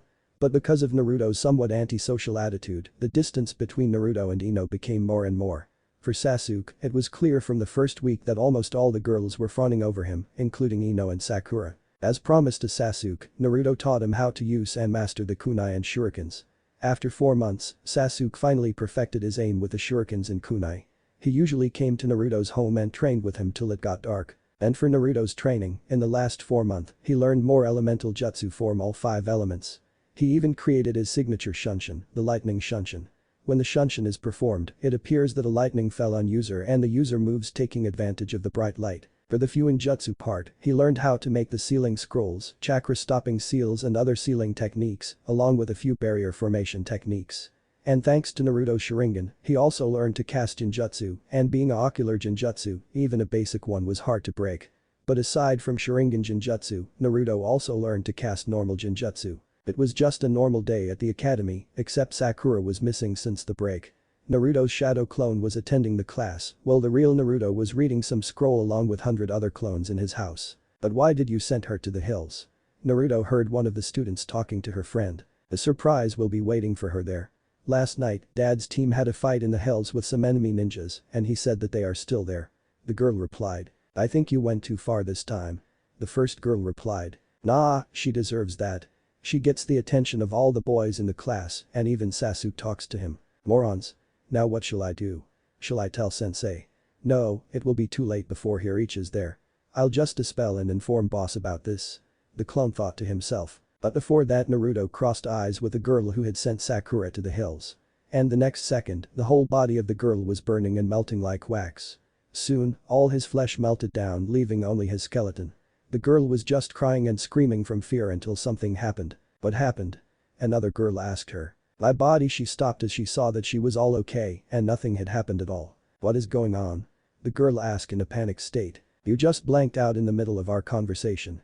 The girl looked all around her, but everything was fine except Naruto was not there. With Naruto was running in the woods on the hills where Sakura was. As soon as he entered the hills, he made half a dozen of clones who spread out in every direction. With the help of his sensing ability, Naruto quickly found out Sakura running and behind her, 3 more masked ninjas were chasing her. "Just hand over that paper and we will spare you," one of the ninjas said. "Interesting. What might be in that paper that you 3 wanted so badly?" All 3 ninjas as well as Sakura stopped in their place when they heard Naruto, who was standing upside down on a tree between Sakura and the other ninjas. Another kid. "No problem, we will take it even if we have to kill you too. That is the result of a whole month of spying, we can't let go of it that easily." Another one said. "Naruto. How did you know I was here?" Sakura asked in a panicked state while panting heavily. "I'll tell you later. It's just you luck that these ninjas are weak or you would have been dead the moment they had spotted you," Naruto said looking at Sakura from the corner of his eyes before taking out 2 kunai from his pouch. "How dare you insult us?" one of them said before charging blindly at Naruto. "Wait. I sent something bad from that kid," one of them shouted. "Pardon me, I mistook you for males, all 3 of you are kunoichi. But it's too late." Both of them heard Naruto's voice from behind, followed by a thud sound. They looked at their teammate who had charged at Naruto had fell to the ground and blood was flowing from her body. One of them instinctively placed her kunai before her neck to block an attack, but another kunai slit her left eye as she saw a glimpse of red hair and blue eyes before Naruto disappeared again. "He is strong. Let's stick our backs before he attacks again," another kunoichi said. "What happened to your eye? Are you sure that will work?" Both of them heard Naruto before the branch on which they were standing fell down, causing both of them to fall as well. While they were in midair, dozens of shurikens came at them. One of them quickly took out a kunai and deflected most of the shurikens, but a few of them dealt a few non-fatal but deep cuts. For the other one, she wasn't that skilled to defend in midair, so even though she managed to deflect a few shurikens, a few of them penetrated her ribs, dealing damage to the lungs. With both of them, Naruto also landed on the ground. His hair was dyed red from the blood of the kunoichi he killed before, and the left side of his white t-shirt was dyed red too. He was holding a kunai in each hand, and blood was dripping from one of the kunai. "Let's finish this quickly, I have class to attend," Naruto said before charging at them at a speed that Sakura lost sight of him. Both the kunoichi and Naruto engaged in a hand-to-hand combat that only the sound of the clashing weapons could be heard. Naruto quickly outmaneuvered them and slit the throat of the kunoichi whose lungs was just punctured. The only remaining kunoichi was the one whose left eye was cut. "If I can't kill you then I will kill that runt at least," the kunoichi said as she threw 3 shurikens at Sakura, but Naruto also threw 3 shurikens that deflected them. But then Naruto spotted a kunai with a paper bomb attached to it was also moving toward Sakura. Naruto quickly moved his hand to take out another kunai, but there was no kunai or shuriken there. "Shit," Naruto said before shooting out a chain from his palm towards the kunai, but as the kunai was in midair, a shuriken hit the kunai and deflected it and another one cut of the paper bomb. "You should inform us before you leave, Naruto." Naruto heard a familiar female voice, and as he turned back to finish the kunoichi, he saw that she was already dead and 2 bird mask Anbu were standing before her body with unsheathed katana in their hands. "You people were gone for your lunch and I didn't have enough time to find you. But I still made a clone, didn't I?" Naruto said with a smug face as another 2 masked figures appeared behind Naruto. Yeah, if we were late just a bit then the girl would have died here," Hyuga said. "And take more weapons than these," Tenzo said. "Yeah, I will," Naruto said. "Now then Sakura, I believe you some explanation to give." He saw Sakura just lying on the ground with her eyes wide open. "I think she got a shock from the incident. I'll take her to the infirmary," Hyuga said before picking up Sakura from the ground. "Wait," Naruto said as he took the paper from Sakura's hand. "I'll take this. Hokage Tower. This map details Konoha's patrol network. So, this is what they were trying to get then," Hiruzen said as Naruto was standing before him. "Excellent work Naruto, I'll have the patrol unit re-examine their village sentry patterns right away. Just by mere coincidence, you saved Konoha from a potential threat," Hiruzen continued. "Thanks, sensei," Naruto said. "This has a B rank mission so it will be added to your record book after you graduate the academy," Hiruzen said. "I never thought my first mission will be like this. But anyway, it was fun and I believe I killed 2 of them," Naruto said. "I can see that my training is taking effect. In a matter of months, you have become quite good at this and this is just the beginning," Hiruzen said. "Remember, think before what you do and never regret your actions after they are done. You will understand this as you grow up," Hiruzen said. "Sure. Well then, later." Naruto bowed before leaving from the window. Later that day at the infirmary, Sakura was lying on her bed when Naruto came in. She got conscious again after some time there. But all the bloodshed gave her PTSD. When she had decided to become a ninja, she didn't think about this aspect, but it was the real job of the ninjas. She thought that ninjas are all cool people who can do awesome stuff and save people, kind of like superheroes in manga, but this was the reality. And the kid who killed 2 people in front of her and was about to kill the third one was standing in front of him. He had changed his bloody t-shirt, but his hair was still red. "Are you okay?" Naruto asked. "Yes, I am all fine," Sakura said. "What were you doing there?" Naruto asked. "Well," Sakura said, "I know who sent you there, I want reason why you willingly went there. And don't try to lie, I can sense it," Naruto said. "They said that they won't tease me anymore if I went there and brought something as a proof," Sakura replied. "I see. Well, they won't tease you now," Naruto said. "How?" "I didn't even give them the proof that I went there," Sakura asked. "A simple genjutsu was enough to set them on track," Naruto said. "And no one in the academy knows about this incident, so it's upon you whether you want to share it or not," Naruto said. "What do you want?" "Shall I tell them or not?" Sakura asked. "I don't care either way. Do what you want. I'll take the leave," Naruto said before he turned and walked towards exit. Thank you for saving me. If it wasn't for you, then I would have been dead," Sakura said. "You're welcome. Just try to be more cautious from now on," Naruto said before he shined away. Next day, Naruto sent a clone to the academy while he was in his home. After training with Guy, even he was bound to get exhausted, so he was resting on the couch when Kakashi entered. "Hey there. I heard what you did in the woods yesterday," Kakashi said as he tossed a dumpling towards Naruto. "What about it?" Naruto asked as he catched a dumpling with his adamantine chain. "I'm both impressed and confused. How did you manage to kill a Chunin and a Jonin all by yourself?" Kakashi asked. "I knew you would ask this. I wasn't foolish enough to engage with them in a direct combat, so I just played with their psychology, not to mention I also had the terrain advantage," Naruto said. "Played with their psychology, I don't understand," Kakashi asked. "Every shinobi takes pride in their strength, so I shattered their pride by calling them weak. The hot-headed one blindly attacked me, so she was an easy kill, and as for the other one, I also tricked her and she got frightened by the death of her comrade in front of her. And I also punctured her lungs before engaging her in a direct combat," Naruto said while eating the dumplings. "Well, you could have knocked them too, so why did you went for the kill?" Kakashi said. "You know Nai-san, since I was kicked out of the orphanage, I have learned one thing more than others. That is, the only way to endure cruelty is to become cruel yourself, otherwise you will be consumed," Naruto said. "I see. Well, enough of this dark atmosphere. Let's go out and get some ramen," Kakashi said as both of them headed out. The news about an academy student killing 2 enemy ninjas spread like a wildfire among the ninjas of Konoha. Everyone was talking about the same topic and it soon reached Iruka and other teachers of the academy. None of them could believe that Naruto took down a Jonin and a Chunin all by himself, but all of them refrained from sharing this news with the students, especially Naruto's classmates. Iruka himself called Sakura and asked her about the incident. He was even more shocked to hear that Naruto didn't even use his adamantine chains. Council room. There are 2 types of councils in Konoha. One was the civilian council, where the Hokage, elders, Anbu commander, Jonin commander, clan heads and representatives of civilians sat. And the another was where only the Hokage, the elders, the Anbu commander and the Jonin commander sat, and this was the later one. Iruka was standing in front of them. Naruto Uzumaki has mastered every technique required to pass the academy. He excels in every subject too. There is no point in keeping him in the academy anymore, he is already good enough to be a genin," Iruka said. "But isn't he just a freshman? I believe it's too early for him," Hamura said. "He is just a first year indeed, but there is no point in holding him back. This has happened before, Itachi and Shisui are the recent examples," Danzo said. "Very well then, the finals are next month. We will test him there. Till then, let the things be as they are," Hiruzen said. "Thank you, Hokage-sama. Shall I tell Naruto about this or not?" Iruka asked. "No, don't tell him. He will get his surprise in the finals," Hiruzen said. "As you wish, Hokage-sama." Iruka bowed before leaving. "You already knew this was coming, didn't you?" Danzo said. "Well, I was expecting this but not so soon," Hiruzen said. "But Naruto was walking with Sasuke towards the Uchiha district.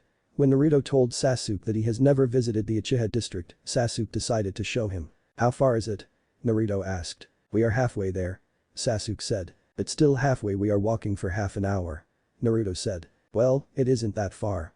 I come from there every day," Sasuke said. When Naruto finally reached the district, he was shocked to realize that it was situated at the corner of the village.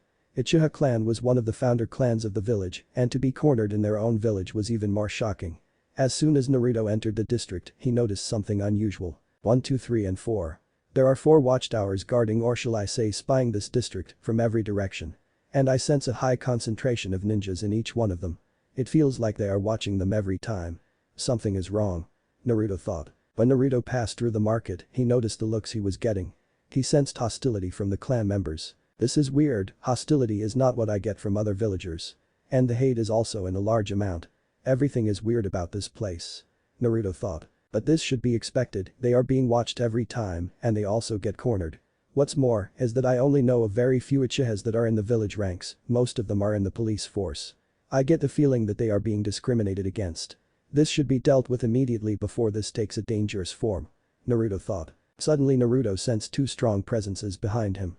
As soon as he sensed them, Naruto quickly surfaced his chains on his back in a ready position. "Hey Sasuke, is he your friend?" One of them said. "Yes, Shisui Nai-san. He is Naruto Uzumaki," Sasuke said in a cheerful way. "So, you are Naruto Uzumaki, that we are hearing a lot about. Nice to meet you," Itachi said. "Nice to meet you too, Nai-san talks a lot about you too," Naruto said. "Nai-san?" Itachi asked. "Kakashi Haddock," Naruto said. "Really, you are Kakashi-san's brother? I didn't know he had any," Itachi said. "We aren't blood related, but I call him Nai-san," Naruto said. "I got confused after seeing your white hair," Shisui said. "So, what are you doing here?" Itachi asked. "I was just walking with Sasuke and decided to visit the Uchiha district," Naruto said. "I see. So why don't you come home?" Itachi said. "Sure, let's go," Naruto said. Naruto spent the next few hours at Sasuke's home with the addition of Shisui and Itachi. They talked about the general stuff and how Naruto can perform the shuriken jutsu. After a few hours, Naruto decided to leave Naruto's home. After Naruto got home, he found out that Hiruzen was waiting for him. It was almost his training time, so Naruto was expecting him anyway. But this time Naruto had something important to talk about with Hiruzen. "Hey there, sensei," Naruto said. "Hello Naruto. Where have you been?" Hiruzen asked. "I went to the Uchiha district and I have something to talk about," Naruto said. "I see. What do you want to talk about?" Hiruzen asked. "About the Uchiha clan. You do realize what you are doing and how it will end, don't you?" Naruto asked. "What about the Uchiha clan?" Hiruzen asked. "There you go playing dumb again. I am talking about how you people are treating the Uchihas," Naruto said. "What is wrong with that? Things are just as they were before," Hiruzen said. "That is the problem. Things aren't changing. Uchiha clan is a founder clan and they are being cornered in their own village. Resentment towards the village is greater among the Uchihas and you know the reason very well. You don't really think that they will just stay quiet and endure it," Naruto said. "There was no place left in the center, that is why they were given that area," Hiruzen said. "From what I know, the Uchiha district was situated in the middle of the village, but after the Kyuubi attack, they were transferred to the corner. What was wrong with their previous location?" Naruto asked. "Well, it was Danzo's idea to transfer them there," Hiruzen said. "And was it also Danzo's idea to constantly monitor them?" Naruto asked. "How do you know about it?" Hiruzen's eye widened. "There are 4 tall watchtowers disguised as houses around the district, anyone can notice something that obvious, and beside there were high concentration of chakra signatures in each tower," Naruto said. "I see. So, what are you trying to say then?" Hiruzen asked. "What I am trying to say is that it could turn even worse, I can sense the tension rising. If it isn't dealt with quickly, there could be 2 outcomes," Naruto said. "And they are?" Hiruzen asked. "Either they could decide to leave the village and live on their own, or they could try a coup d'etat. And either way, the village will get weakened drastically. So, I want to know why they being treated like that," Naruto said. "Well, that it because they are suspected to be the ones behind Kyuubi attack and the death of your parents," Hiruzen said. "Just because of a single person, you are blaming the whole clan. When I saw the memories of that night, do you want to know what I saw?" Naruto asked. "What?"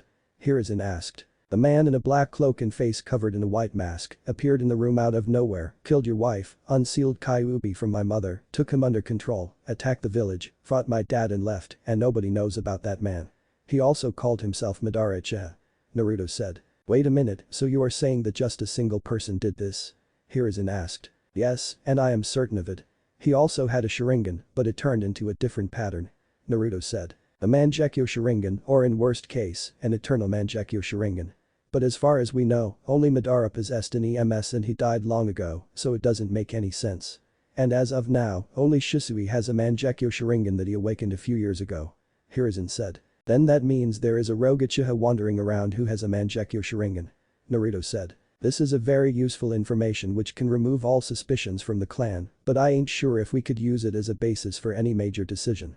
Hiruzen said. That is upon you, but I believe my memories and I have already told you what would happen if you don't act quickly. Naruto said. HN. Hiruzen said. So, how about we start the training? Naruto asked. We'll do it tomorrow.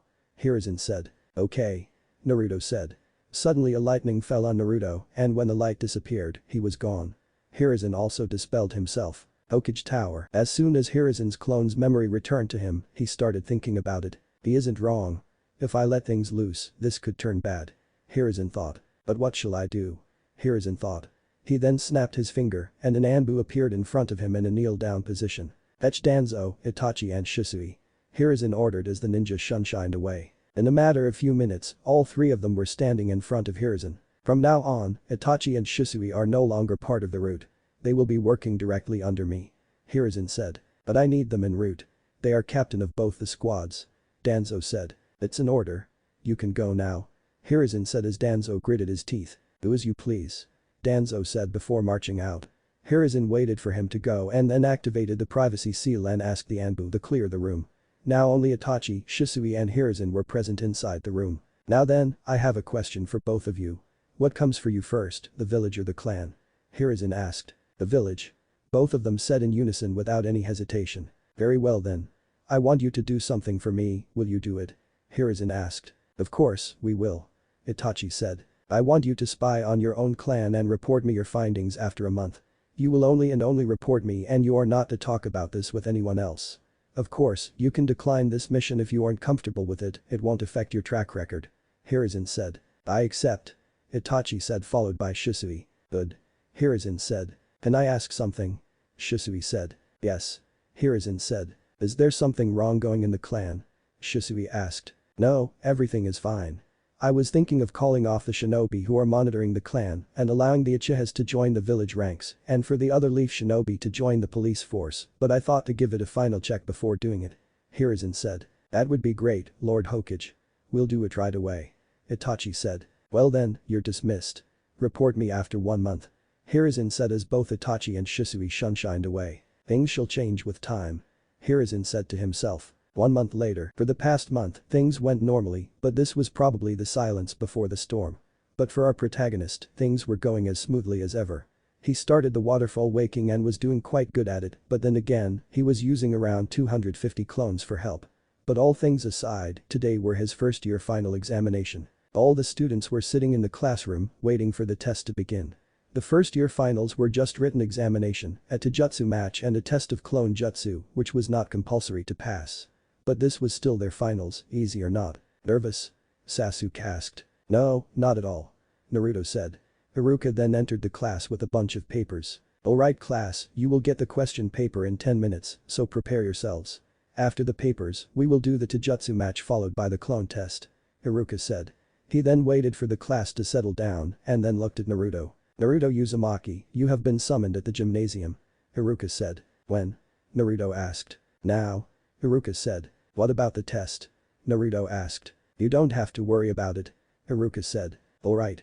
Naruto said before he shunshined to the gymnasium. Gymnasium. When Naruto reached gymnasium, he found out that Hiruzen along with the elders was sitting there. Naruto Uzumaki, your teacher appealed us to promote you to the genin rank and as you are good enough. So, we are here to test you and grant your early promotion. Are you ready? Hiruzen said. Naruto took his time to digest what he had heard. Guess you don't have to wait 6 years to become a ninja. Kurama chuckled. Yeah, you are right. Naruto thought. Yes, I am ready. Naruto said. Very well then. If you pass this, you will then have to give the final year examination and then there will be a Taijutsu match with a final year student. And if you manage to pass all 3 tests, then you will be promoted to a genin. Homura said. Now then, perform the clone jutsu. Hiruzen said. Naruto then formed a hand seal and formed a perfect clone. But Hiruzen said, but Naruto made another hand seal and formed a shadow clone, and then he also made a lightning clone. Lightning clone did Kakashi taught him this? Hiruzen thought. Magnificent. Not one, but you have made 3 different types of clones. Danzo said. Thank you, elder. Naruto said. Now, perform the substitution jutsu. Hiruzen said. Naruto's body slightly flickered but nothing else happened. What? Do it already, or are you unable to do it? Kaheru said. He did. Hiruzen said. What? Where is the log? Kaharu said. He substituted himself with his lightning clone. Danzo said. I see.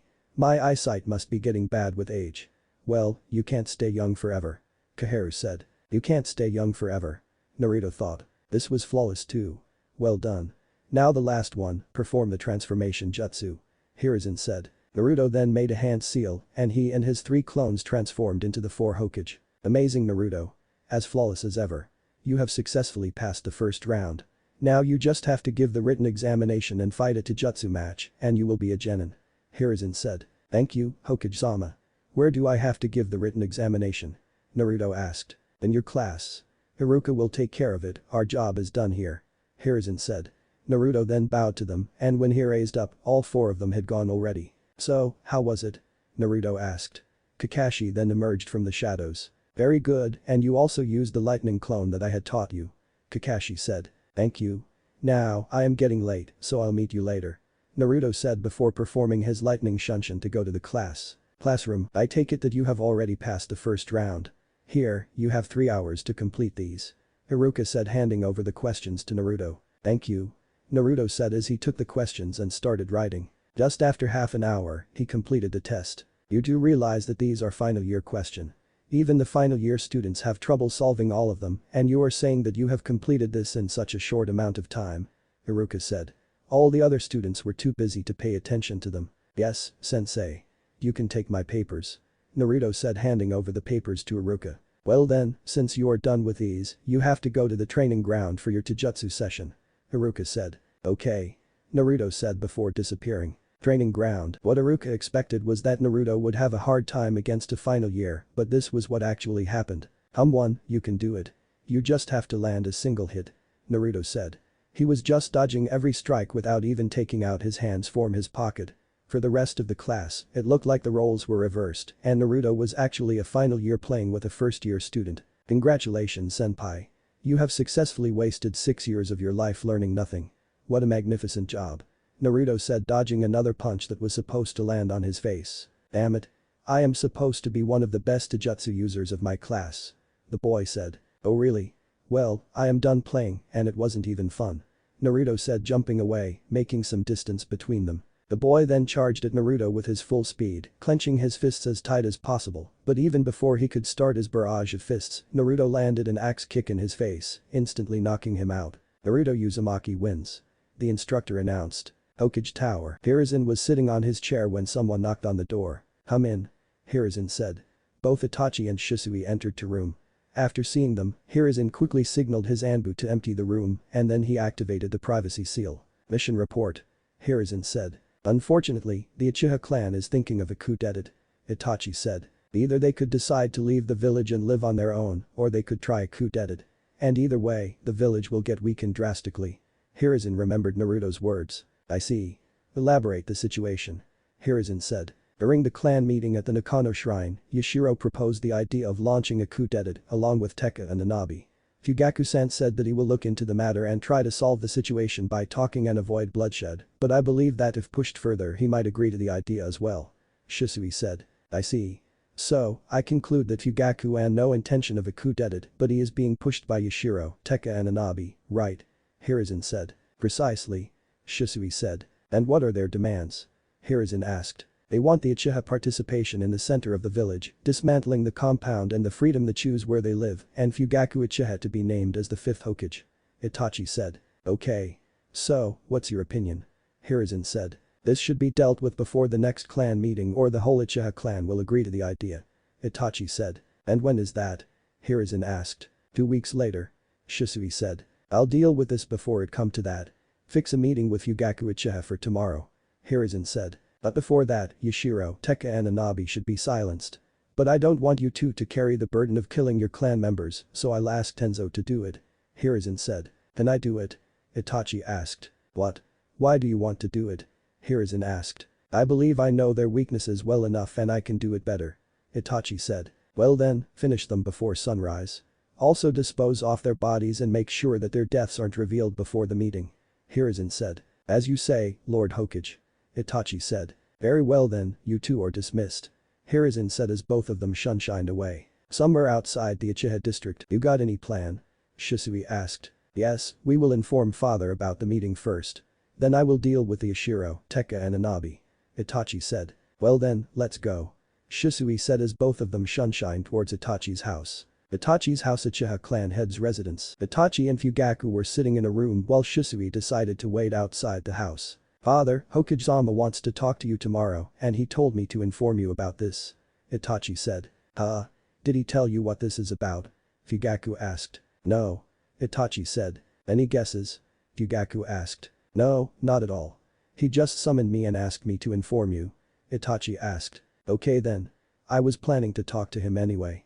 Fugaku said. Dinner is ready. Mikoto said from the kitchen. I am sorry, but I will have leave immediately.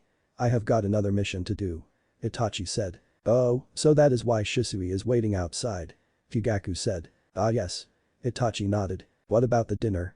Mikoto asked. I'll return around midnight, I'll have it then. Itachi said before he shunshined away. He is always busy.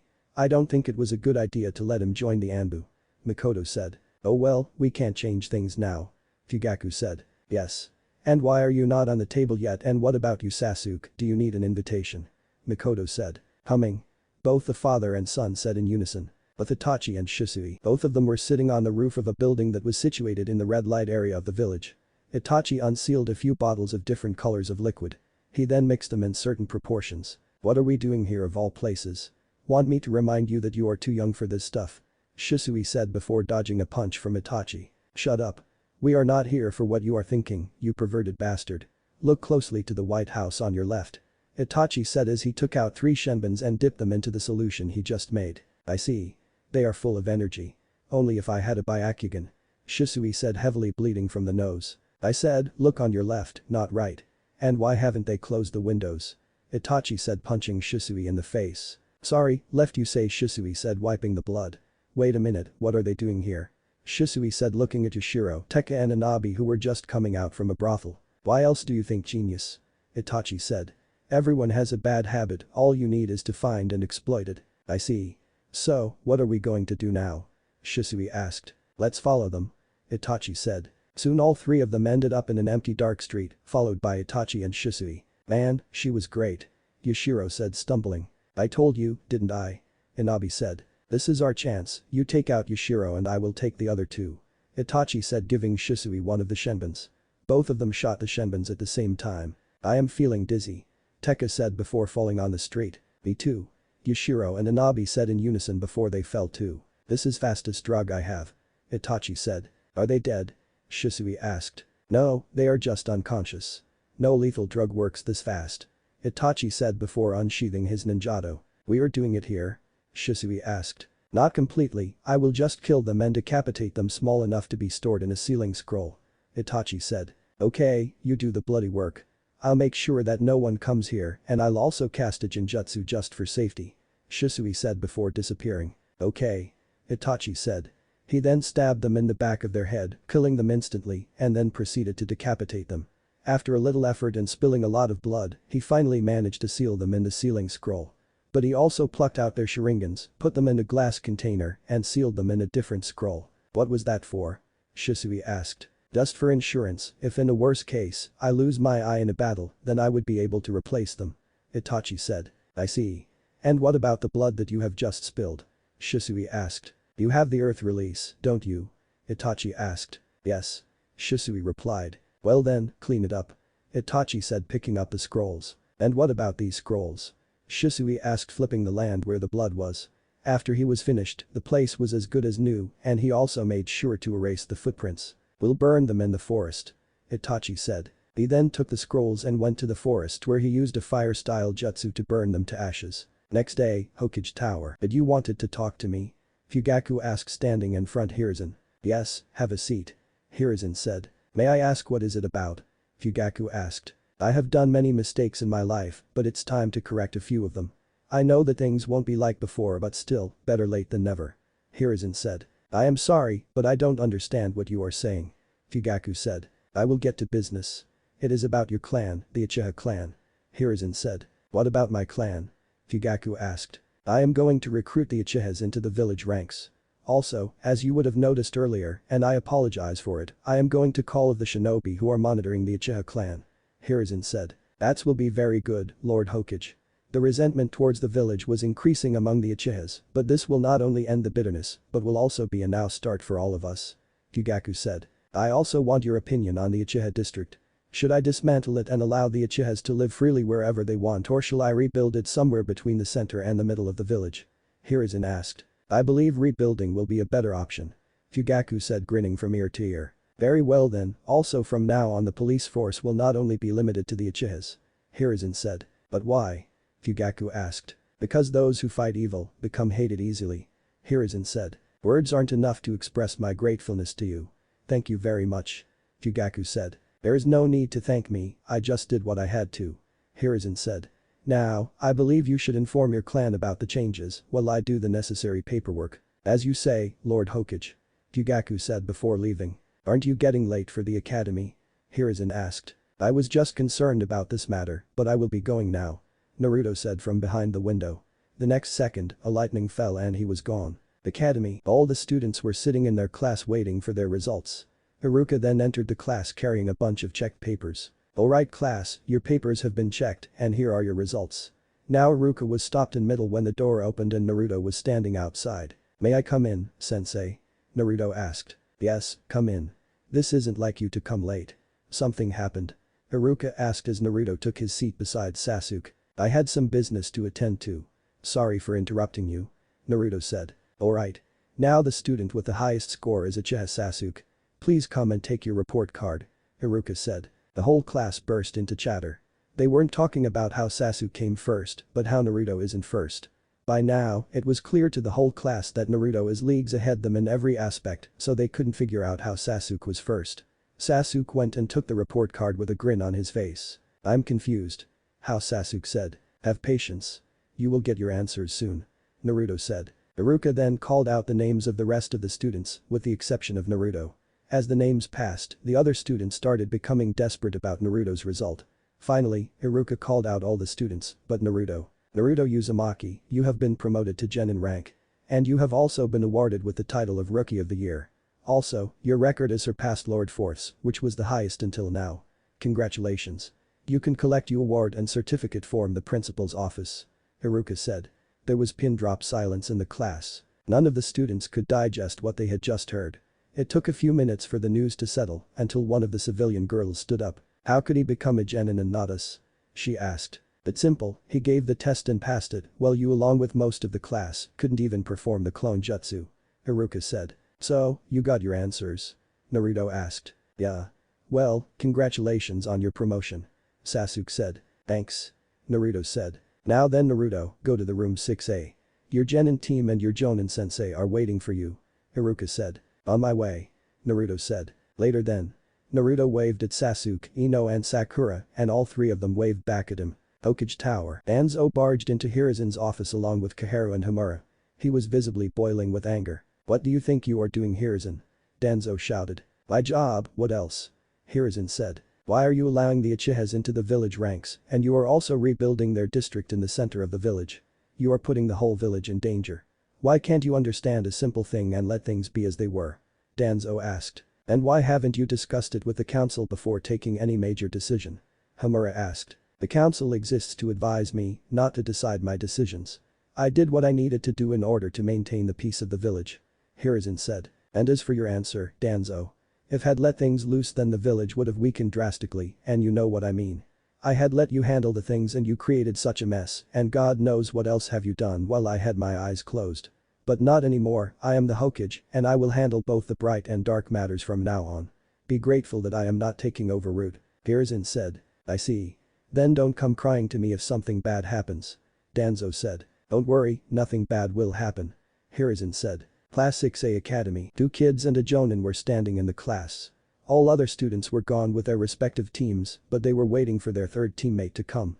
They saw him during the Taijutsu test, and suddenly he was declared the coolest and cutest student of this year by all the final year girls, but the boys were not too happy with this. Come on, how long is he gonna take? Toji said.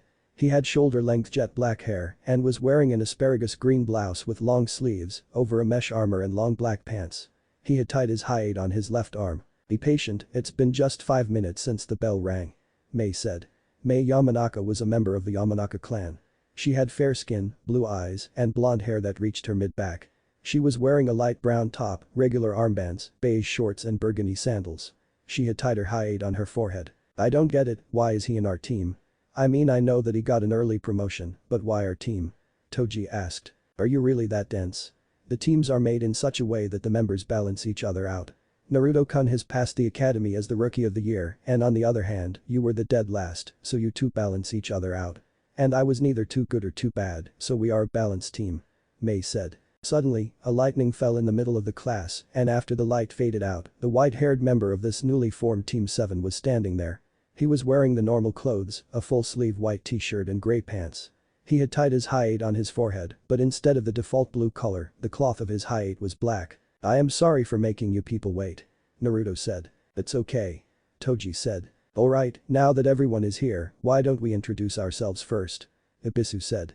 He was the Jonin leader of this team. But before coming here, he met Hiruzen and he somehow convinced Ibisu to give Naruto a chance to prove himself, so for now he was treating Naruto like a normal kid, ignoring his Jinchuriki status. It's too packed here, let's take this conversation outside. Naruto said. Sure, let's go. Ibisu said as both him and Naruto shine towards to academy training ground. Let's go, you don't want to fall behind on your first day, do you? Mei said. Humming. Toji said before both of them ran off to academy training ground. Now then, how about we start you first, Naruto? Ibisu said. Sure. My name is Naruto Uzumaki and so far, I am the last member of my clan. I like training and spending time with people I care about and I don't know what I dislike. I have two goals in my life, 1, to become the strongest being to ever exist and 2, to kill a certain someone. Naruto said. My name is Mei Yamanaka. I like flowers and being with my friends and family and I dislike rude and arrogant people. I want to become a good ninja like my father. Mai said. My name is Toji and since I am an orphan, I don't have a last name. I like being with my friends and I also like ramen. I don't like studying. And I want to be strong enough to protect everyone I care about. Toji said. Alright, my name is Ibisu. I like eating kamaboko and teaching students. I don't like cooking that involves carrots. My goal is to raise as much elite ninjas as possible. Ibisu said pushing up his sunglasses. There is one more thing I want to say. Since we are a team, I want to make something clear. I am the Jinchuriki of Kyuubi. Now then, if any of you have a problem with it, you are free to change your team. Naruto said expecting his teammates to freak out, but it never happened. So what? I don't have a problem with it. The Kyuubi is sealed inside you, but you are just a vessel. There is no point in hating you because of that. Mei said. I am fine with it too.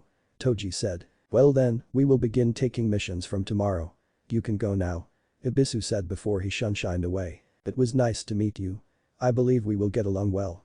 Naruto said. We sure will. Toji said giving a thumbs up to Naruto. How about we get something to eat? Mai asked. Sorry, but I will be going now. I have to go somewhere else. See you later. Naruto said before lightning fell on him and when the light faded away, he was gone. That's cool. I'll make sure to ask him how to do that. Toji said. Yeah, I can't believe he is almost 5 years younger than us. Mei said. Konoha Graveyard. This was the first time Naruto had ever visited this place. He quickly found out his father's grave and his mother's grave was just beside it. Hey there, it's been about 7 years since we last saw each other, though you people are 6 feet underground. Naruto said as he started replacing the old flowers. I am sorry, I never visited you in all these years. You know, I have become a genin now and I also got an early promotion and passed the academy as the rookie of the year. My first few years weren't too great, but now, it's all fine. I also made a few friends last year and Gai-sensei, Sarutobi-sensei and Kakashi Nai-san have been training me since I was 5. I also became friends with Kurama too and he isn't anything like everyone thinks. He is really nice and he also helped me very much. And it is because of him that I am still alive. Naruto said as a drop of tear fell from his eyes. And today I met my team, they seemed really nice people. Also, I have killed some enemy ninjas too and that was even before I graduated but I did that because it was needed to be done. I haven't met Jiraiya-sama yet as he is out of the village ever since I heard about him. Well, that's pretty much all that happened till now. Naruto said. I promise that I will make you feel proud of me, Mom Dad. Naruto said as he turned and started leaving. After he covered some distance, he heard someone crying. He turned to see that a boy of around his age was crying in front of a grave. He had long hair and was wearing a full-length blue kimono. Was he your father? Naruto asked as he read the name, Hisashi Hyuga, written on the grave. That's none of your business. The boy said as he glared at Naruto, revealing his cursed seal on his forehead. You must be Niji Hyuga. Naruto said. How do you know my name? Niji asked. Bright students' names are easily spread and they call you the Hyuga prodigy. Naruto said. And who are you? Niji asked as he activated his Byakugan. Naruto Uzumaki. Naruto said as Niji's heart almost skipped a beat. He had heard about Naruto and how he managed to kill a Jonin and a Chunin, but he had never met him. But what surprised him was the name on the grave before which Naruto was praying. He had clearly heard him saying dad before the grave. I see. This is why I had never visited them in so many years, as this was supposed to be a secret. Naruto said. Is it true? Niji asked. Yes. And I would appreciate it if you keep it a secret. Naruto said. Don't worry, I will. Niji said. I have heard you always spout nonsense regarding fate this, fate that. What do you think about me now? Naruto asked. It was fated for you to become powerful and strong. Niji said. No, I overcame my limits many times over to get here. For my age, it was impossible for me to achieve physical strength, but I did. You are holding yourself back by believing that it is your fate. Naruto said. No one can change one's destiny. It is sealed the moment they were born. Naruto said. Well, I don't completely disagree with you, but if you work hard, you can alter your fate. But it is also true that those who are chosen by fate cannot be stopped. Naruto said. I don't believe it. It is good for philosophy, but it holds no truth. Me, my father and the whole branch family were fated to serve the main house. Niji said. The problem is with the system, not fate. Being a ninja clan, it would have been better to decide who will get the curse sealed by a taijutsu match, rather than deciding by birth. Naruto said. Yeah, but they won't do it. Niji said. They won't but you can. After you pass the academy, tell the clan head about this idea and then prove yourself. That is, if you don't keep yourself holding back because of your fate. Naruto said. I see. Niji said. Well then, I shall leave now. Naruto said he used his lightning shunshin to go away. Hokage Tower. Hiruzen was standing on the roof of the Hokage Tower, gazing at the village. That was until Itachi came there. Ishiro, Tekka and Anabi were executed last night and sealed in scroll and then burned down to ashes. Itachi said. Good. You and Shisui can take this week off. Both of you need some rest. Hiruzen said. Thank you, Hokage-sama. Itachi said. Can I ask something? Go on. Hiruzen said. Why did you decide to look into the Uchiha matter? I mean you hadn't paid any attention to it until now, so why now? Itachi asked. My pupil told me not to ignore it and I realized that I was wrong all the time. That's why. Hiruzen said looking at Itachi. Jiraiya-sama? Itachi asked. No, my fourth pupil, Naruto Uzumaki. Hiruzen said. He is your pupil. I didn't know about that and he never told anyone about it either. Itachi said in a surprised manner. That's how he is. His thought process rivals yours, Itachi. Hiruzen said. Uzumaki Estate midnight. Naruto was sitting on the slope of the roof and was reading a scroll under the bright moonlight. His Sharingan was glowing crimson red, but as soon as he sensed a familiar chakra, he turned them off and his blue eyes started shining again. After a few seconds, a crow flew past him followed by a dozen of more crows. All the crows then met before Naruto and the next instant Itachi was standing before him. That's cool. Naruto said looking directly into the eyes of Itachi. Thank you, you have earned my respect, Naruto-kun. And Shisui's too. Itachi said. And how did I pull that off? Naruto asked. You convinced Hokage-sama to look into the Uchiha matter and virtually saved the village from a great calamity. And you saved me from a dilemma too. Itachi said. So, the Uchihas were really plotting something. Lem Gesaku did it. Naruto asked, but it sounded more like a statement. I am amazed by your genius, Naruto-kun. My clan was plotting a coup d'etat, but Hokage-sama acted just in time. Itachi said. But you don't need to thank me. I just told him what could happen if he didn't act quick. Naruto said. Let's leave it at that.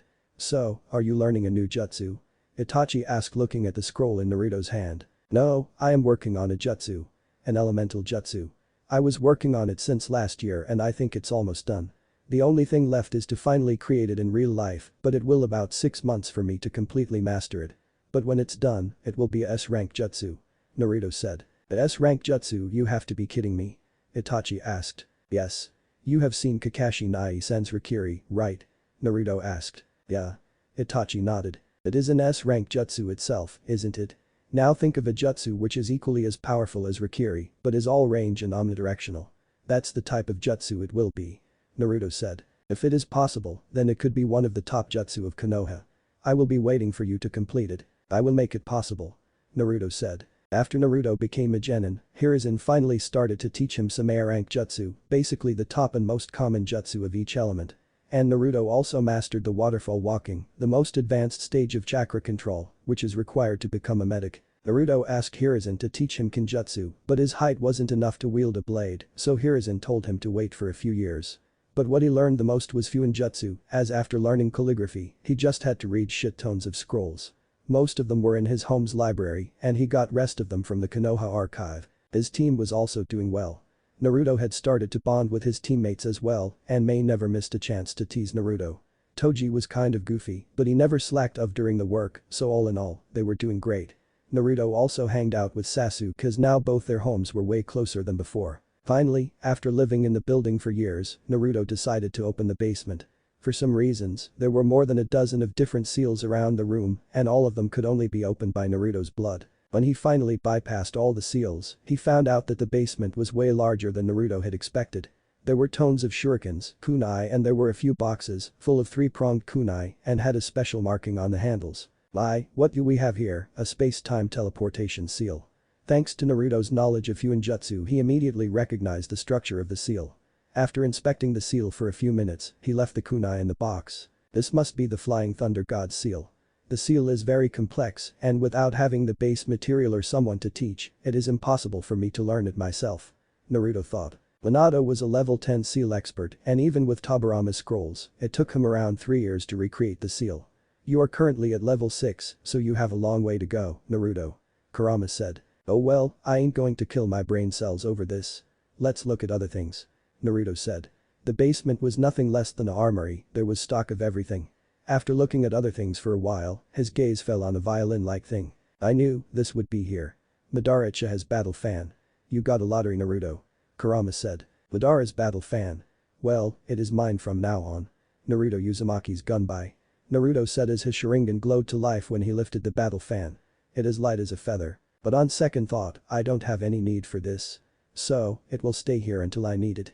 Naruto said as he hanged the gunbai on a wall. After wandering around for a while, he found himself inside a room. There was the same three-pronged kunai hanging at the corner to a string. On the corner, there was a bed which Naruto quickly recognized from his memories, and there was the fourth Hokage cloak hanging on the wall. It will be better off in my room than collecting dust here. Naruto said. But before that, how about a prank? Naruto said. What are you going to do? Kurama asked. This. Naruto said as he transformed into Minato using the henge. He then dusted off the Hokage robe and wore it as he walked out of the basement, picking up a few three-pronged kunai on his way out. When he got out, he saw that Kakashi was sitting on the couch and was reading a certain orange book while giggling continuously. As expected. Naruto thought. He then shot one of the kunai that stuck right on book. Is that what I think it is, Kakashi? Naruto asked, copying Minato's voice perfectly. After seeing the kunai, Kakashi's eye widened, and after a certain familiar voice, his skin paled as if he had seen a ghost. And when he looked at the source of the voice, see Senator Kakashi uttered before passing out. Gotcha. Naruto said. How did he fall for that? Naruto said as he molded some water chakra and splashed it on Kakashi's face. He wake up. Naruto said, still being transformed into Minato. You, Kakashi said, looking at Naruto. Oh, this, Naruto said, dropping the henge. It was a prank. Naruto said, to which Kakashi sweat dropped. I keep forgetting that you are still a 7-year-old. But to be honest, you really got me there. I have to say, you are a master of henge, Naruto. Kakashi said as he ruffled Naruto's white hair. 4 months later, mission office. Ah, my precious Tora-chan. I missed you so much. The wife of the fire daimyo, Madame Shijimi, yelled out as she hugged her cat tightly in the mission's office, despite the cat looking like it was choking to death. You had me so worried, my little baby. No wonder it ran away, Toji muttered, 3 scratches across the bridge of his nose and many more on his hands. I would too. Kind of makes you pity it, Mei mumbled, having same number of scratches on her as Toji. Congratulations, Mei and Toji, this was your 100th D rank mission. And 258 for Naruto. Hiruzen said, puffing his pipe. Thank you, Hokage-sama.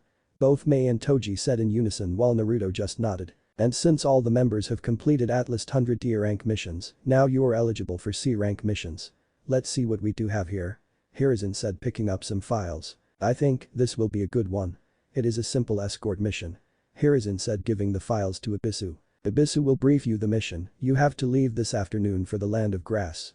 It will take around 1.5 days at your speed, so you would be there by tomorrow's night. Hiruzen said. Thank you, Hokage-sama.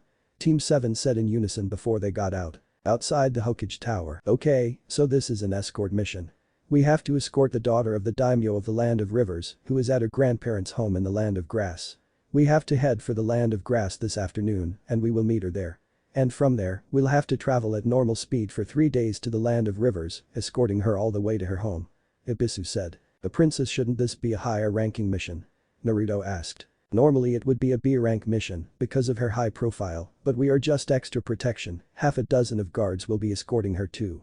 Ibisu said. Now then, if you don't have any more questions, do the necessary preparations and rendezvous at the exit of the village in exactly 30 minutes. Ibisu said. Okay. All three of them said before they shunshined away. Village gate. Since this was his first mission, Naruto had no idea how many things he should take. So, he took almost everything he had in his hands. When he was finished, he was a walking armory. Mei and Toji also took everything that could fit in their bag. Alright, we should go now. Ibisu said. Wait a minute, sensei. Naruto said. You two, give me your bags. What? Toji asked while Mei simply did as asked. Naruto unsealed a sealing scroll from his hand, sealed Mei's bag into the scroll, and then gave the scroll to Mei. Thank you, Naruto-kun. When we return from this mission, remind me to give you a treat at Ichiraku Ramen. Mei said, taking the scroll from Naruto. As you say. Naruto chirped. Here. Toji said, giving Naruto his bag. But I am not going to give you a treat. Naruto took his bag and sealed it in another sealing scroll. I'll be full after Mei-chan's treat, so I won't have any space for your treat anyway. Naruto said with a smug face. If you three are done, then we have to leave for the mission. Ibisu said. Let's go then. Naruto said as he shot out from the village at a blinding speed. Wait for us. Toji said. They traveled straight for 6 hours non-stop until they covered 1/3 of the total distance. But the clouds started gathering in the sky. We will stay here for tonight and it looks like it's going to rain, so we'll sleep on the trees. Ibisu said, standing on a tree. What? But I haven't brought any sleeping bags. Mei said. We won't be needing that anyway. Naruto said.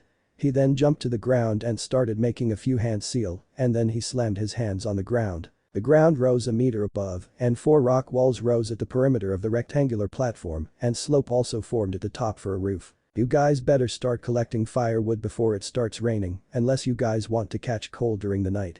Naruto said as he made 5 shadow clones and they all dispersed in the forest to collect firewood. That's so cool, Naruto-kun.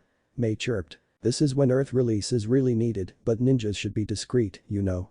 Ibisu said. There you go flexing again. Toji said. Oh really, so would you want to sleep on a tree then? Naruto asked. I didn't say that. Toji said, but Naruto has already entered the newly formed shack. Naruto then unsealed 4 kunai and unwrapped the bandages on his leg. He then wrapped the cloth at the handle of each kunai and then stuck them on the walls and lit them on fire. Now we have light too. Naruto said as all his clones returned to the shack with carrying woods. Mei, Toji and Ibisu also entered the shack carrying some big leaves and firewood too, as it has started raining outside. I will guard this place tonight. Naruto said as he took out a food pill and ate it. No, you three should sleep. I will guard. Ibisu said. You're a Jonin and our team leader, so you need to take proper rest. Toji and Mei-chan are also tired, so if they wake up all night, they won't be any good tomorrow either. That leaves me, and I don't have any problem like that, so I'll do it. Naruto said as he got out of the shed and sat under a tree. If he has decided something, then no one could convince him otherwise. Ibisu frowned. He then took the firewood and lit a fire as it was already getting cold inside and they could only think what would be Naruto's condition outside. Meanwhile, Naruto used some leaves and his chains to make something like an umbrella. And he constantly molded chakra to sense anyone in the surrounding. And for the cold, he had coated his body with fire release chakra to keep himself warm. Next morning, it was half an hour before the sunrise, Ibisu had already woke up but Mei and Toji were still sleeping. Wake up guys. Naruto yelled at the top of his lungs. Just a little longer, mom. Mei murmured. What was that? Well then, don't blame me. Naruto said as 2 chains grew out from his shoulders and started wrapping Mei and Toji, while another chain picked up their belongings. Hey. I am already awake. Let me go. Toji said, trying to escape from the adamantine chains. Naruto then laid him down and gave him his belongings. Did you sleep well? Toji-sama, Naruto taunted. Yeah, I am awake. Toji said. Here, eat it. Naruto said as he tossed a food fill to Toji. Can I get one too? Mei said from the cocoon of chains. Oh, you are already awake. I thought I would have to carry you like this to the land of grass. Naruto said as he also tossed one food pill to Mei. Really, were you going to do that? I shall accept your offer then. Mei said as she ate the food pill. Just kidding, I was going to toss you into a lake on our way, that would have at least woke you up if you didn't drown. Naruto said casually. Who thinks of doing that with his friends? Mei said. That's sadistic. Toji said. If you guys are done, then let's start moving. We don't want to be late for the mission. Ibisu said. Let's go, then. Toji said as all of them got out of the shack. What will we do about this? Mei asked as he pointed at the shack. This? Naruto asked. 4 massive chains shot out from his tailbone and started breaking the shack, and in a matter of few minutes, the shack was reduced to dust. He then made some hand seals and placed his hands on the ground, and the place where the shack was engulfed by the ground. The place was as good as new, except for the grasses. This should be fine now. Naruto said. Alright. Toji said as he started going. Ibisu and Mei also caught up to him. The branches are wet and slippery, so be careful when you land on them. Ibisu warned them. That is not a problem for me.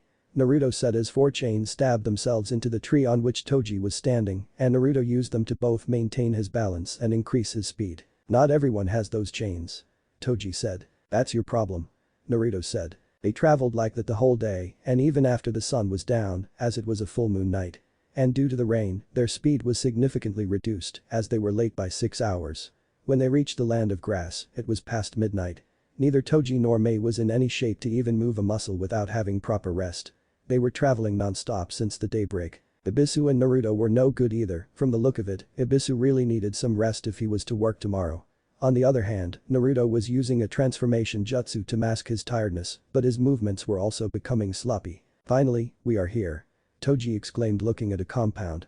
There were 2 men guarding the entry of the compound. You people must be ninjas that master hired from Konohagakure no Sado. Please come inside. One of them said as he opened the gate. All 4 of them entered the compound. From the outside, it didn't actually look that big, but it was actually quite big from the inside. Lamps were lighted all around the building, but they seemed unnecessary in the bright moonlight. After walking for a while, they all ended up in a room. You can rest here, Lady Minori will leave at daybreak. The man said as he went out. So, we have around 5 hours to rest.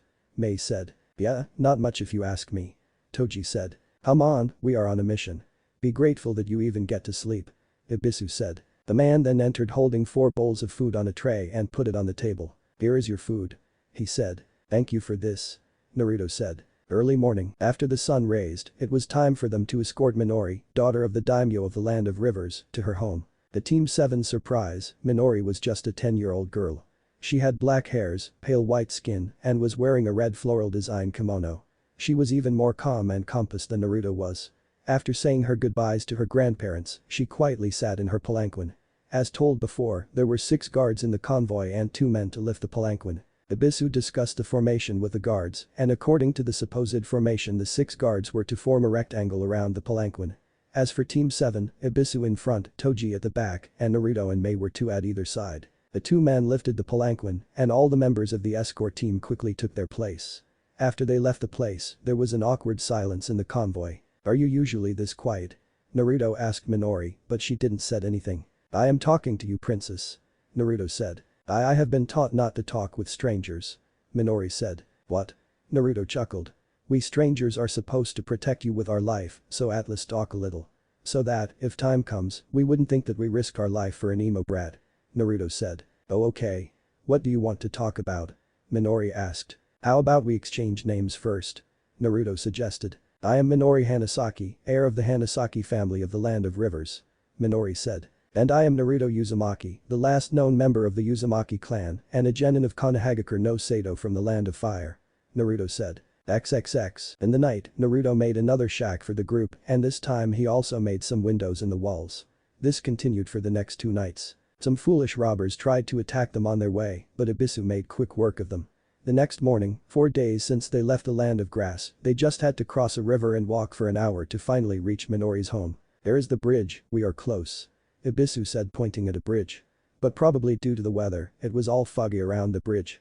As they got on the bridge, the fog only became denser with each step. After 3 days of traveling, you will finally reach home, Minori-chan. Naruto said. Yes, it was a really good journey. Minori said. We will still have to travel for a whole day to reach our home. Mei said. Say, isn't it too much fog here? Naruto said as Toji heard some burble below the bridge. Where are you looking at, Toji?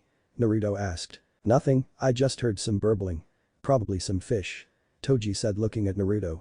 Naruto then molded some chakra to check out and when he did, his heart skipped a beat. Crap. Naruto thought, and even before he could do anything a water dragon rose from the river and crashed right beside the palanquin, throwing Mei at the railing of the bridge and crashing the palanquin at her, crushing her to death. Due to the impact, Naruto and the two men that were holding the palanquin were thrown off the bridge. As Naruto was falling, he quickly shot out a chain from his hand, holding the railing of the bridge, but Kurama took over Naruto's body and called back the chains before they fully stretched. And because of this he also fell in the river, but right before hitting the surface of the water, he used a gale palm against the river to cushion his impact, but the two men that fell along with Naruto instantly died on impact. What was that for? Naruto asked. You do realize that I cannot regrow your limbs, don't you? And by the speed you were falling, if I hadn't interfered your hands would have torn off. Kurama said. Thank you. Experience really is a thing. Naruto said. Meanwhile at the bridge, aside from Mei, everyone quickly got on their feet. Minori also came out of her palanquin, but she got terrified after seeing Mei's body. Everything below her waist was crushed from the palanquin, and her left arm was torn off from the shoulder. One of the rods from the railing was also stabbed across her ribs, puncturing her right lung. But before Minori could process what just happened, the three guards standing and all cut down in half in a single swing. A tall slender man wearing a black cloak with red cloud pattern was standing before the bodies of the men. He was holding a bloodied oversized sword which had a hole in it. You. Ibisu said. It looked like he got a PTSD after seeing the man. I remember you, you're the kid who got saved by that green clown back then. Might die, was he? The man said. You look more of a clown yourself. Don't tell me you escaped from a circus and stumbled upon us. Toji said as he took out a kunai. Who are you, runt? Juzo asked. Toji, and you? Naruto asked. Juzo Biwa. Juzo said as he dashed at the group and quickly cut down two of the guards even before they could draw out their swords. As he was about to cut the third guard, he quickly pulled back his sword in order to block a kunai from Ibisu. Are you that eager to die? Juzo said as he chopped off the head of the last guard without wasting any time. In the meantime, Ibisu picked up one of the katanas of the guards and tossed another to katana to Toji. Let's attack the two of us together. Toji said as he and Ibisu attacked Juzo. Both engaged Juzo in a kenjutsu battle, with Juzo having the upper hand. Both Toji and Ibisu tried to attack Juzo at the same time, but Juzo blocked their attacks with his long sword and kicked Toji in the guts, throwing him away. Seeing his student kicked away, Ibisu also jumped away from Juzo to help Toji. But as soon as Ibisu landed, he quickly made a few hand seals and spit out a volley of fire at Juzo, but Juzo simply jumped backwards to dodge the attack and disappear into the mist. Are you alright? Ibisu asked, keeping his guard up for any attack. Toji quickly got up and stick his back with Ibisu. Yeah, I think the two of us are the only ones alive. How do we deal with a monster like him? Toji asked. Use your instincts. Ibisu said as he blocked a strike from Juzo, but the strike was strong enough to push him away. Toji quickly started forming some hand seals as he deduced himself as the next target. And his instincts were right as he saw a sword coming at him, but he also slammed his hands at the ground. Before the sword could reach him, a spike protruded out from the bridge and skewered Juzo. Earth release. Earth flow spear. Toji said as he got up, still sticking his back to Ibisu. Both Toji and Ibisu looked at the skewered Juzo, but instead of blood, water started flowing out of his wound and suddenly Juzo dispersed into water himself. Water clone, Ibisu said, but before he could react, both him and Toji were impaled by Juzo in the chest. You fell for that. Juzo taunted, but suddenly a strong gust of wind blew off the mist around them and Naruto was standing at the railing of the bridge. Wind release. Great breakthrough. At first Naruto was smiling, but as soon as the mist disappeared and Naruto saw both his sensei and his friend dying by the hands of a stranger in a black cloak, the smile turned into a frown and then into anger. He also saw Mei crushed by the palanquin, and Minori was beside her. Another kid. You should have run away when you had the chance. Juzo said as he took out his sword from the bodies of Ibisu and Toji, letting both their bodies to fall on the ground. Seeing his comrades die, Naruto's Sharingan subconsciously flared to life. Naruto quickly made a set of hand seals and exhaled a powerful gust of wind that turned into a blade in midair. Juzo also made a few hand seals and a water wall formed before him, blocking the wind attack. So, you are in a Uchiha. Now, if I play this correctly, I might get your Sharingan. Juzo said as he formed another hand seal, and the water wall took the form of a dragon before attacking Naruto. Water style. Water dragon jutsu. Juzo said as he also charged at Naruto with his sword. Seeing the water dragon approach, Naruto made another hand seal and an earth well formed before him, and he then unsealed a bunch of paper bombs from his hands and stick them to his side of the wall. And then he made another earth wall, but this one was thicker and bigger than the previous one. After the water dragon collided with the mud wall, the paper bombs exploded, making the wall act as a grenade and shot countless pieces of the shattered wall in the direction of Juzo. Juzo used his sword to deflect the bigger pieces, but the smaller ones hit him, dealing considerable damage. Such a desperate move. But, I am far beyond your level. Juzo said, but before he could do anything, 4 chains shot out from behind the wall and attacked Juzo. He tried to defend against the chains, but there were more than he could handle, so he jumped down the bridge. I have fought with an Uzumaki, the third great ninja war, so I know how to deal with these annoying chains. Their accuracy decreases with distance, and after 30 meters, they are only good for binding huge targets. Juzo said as he formed another hand seal and a giant wave of water erupted from the river high in the air. Water release. Giant vortex jutsu. Juzo said, panting heavily. This jutsu requires way more chakra than any other jutsu I know. Juzo said to himself. Seeing the large volume of water, Naruto quickly recognized the jutsu and shunshine towards Minori. Bed in the palanquin. Naruto said as Minori quickly got inside the palanquin without any questions. Naruto then made a hand seal and inhaled to his maximum capacity. High release. Majestic destroyer flames. Naruto said as he blew out a literal sea of flames that vaporized all the water before it could fall down, creating steam all around the place. After he finished the jutsu, Naruto was panting heavily. But suddenly Juzo appeared behind Naruto, and before he could realize, Naruto was trapped inside a sphere of water. Such monstrosity.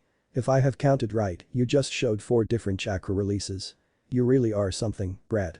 Juzo said. It is shame that I have to kill you. You will simply suffocate to death, as I want your Sharingan for myself. Juzo said, looking at Naruto's Sharingan, but suddenly, he broke the eye contact. Oh, I forgot, never look into the eyes of an Uchiha. What are you doing, Naruto? Kurama said. He is just better than me. He just killed my friends and by sensei, how can I hope to defeat him? Naruto said. You are just a fool. You had many opportunities to kill him, but you missed every one of them. You could have used the Rashomon gates here, instead of burning your chakra, you could have put him in a Jinjutsu right now and break free of this fucking water sphere. But you are too deviated by the deaths of your comrades that it has clouded your decision-making ability. Your mind is not in the battle, but it is in the grief of the death of your friends. Kurama said. I should have mentioned this before, a shinobi doesn't only kill and dies, sometimes he has to witness the death of his comrades too. You aren't always the one to kill, but sometimes you are the ones who gets killed. If you can't stand the death of your comrades, then give up on your dreams and die here. Kurama said. But if you can be cold and ruthless, as this profession demands and can spill blood to protect your friends, then I will help you. Kurama said. I will.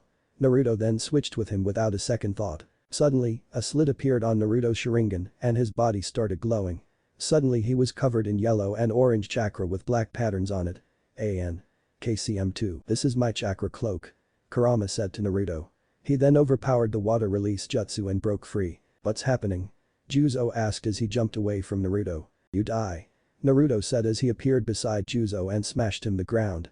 He then kicked him in the face, breaking the bridge in the process. While falling, Juzo grabbed Naruto's leg, but Naruto snatched Juzo's sword from him and chopped his arm off from which he was holding his leg. How dare you touch me, you insect? Naruto said as they both landed on the debris of the bridge. But before Juzo could understand what happened, Naruto chopped off his remaining 3 limbs and smacked him into the pillar of the bridge, embedding him into it. Die. Naruto said as he stabbed the sword into Juzo's neck, beheading him in the process. I can't believe this worm was giving you this much trouble. Kurama said. He then turned off his chakra cloak and jumped back on the bridge with the sword. Well, you are just too much strong. Naruto said. How there are more.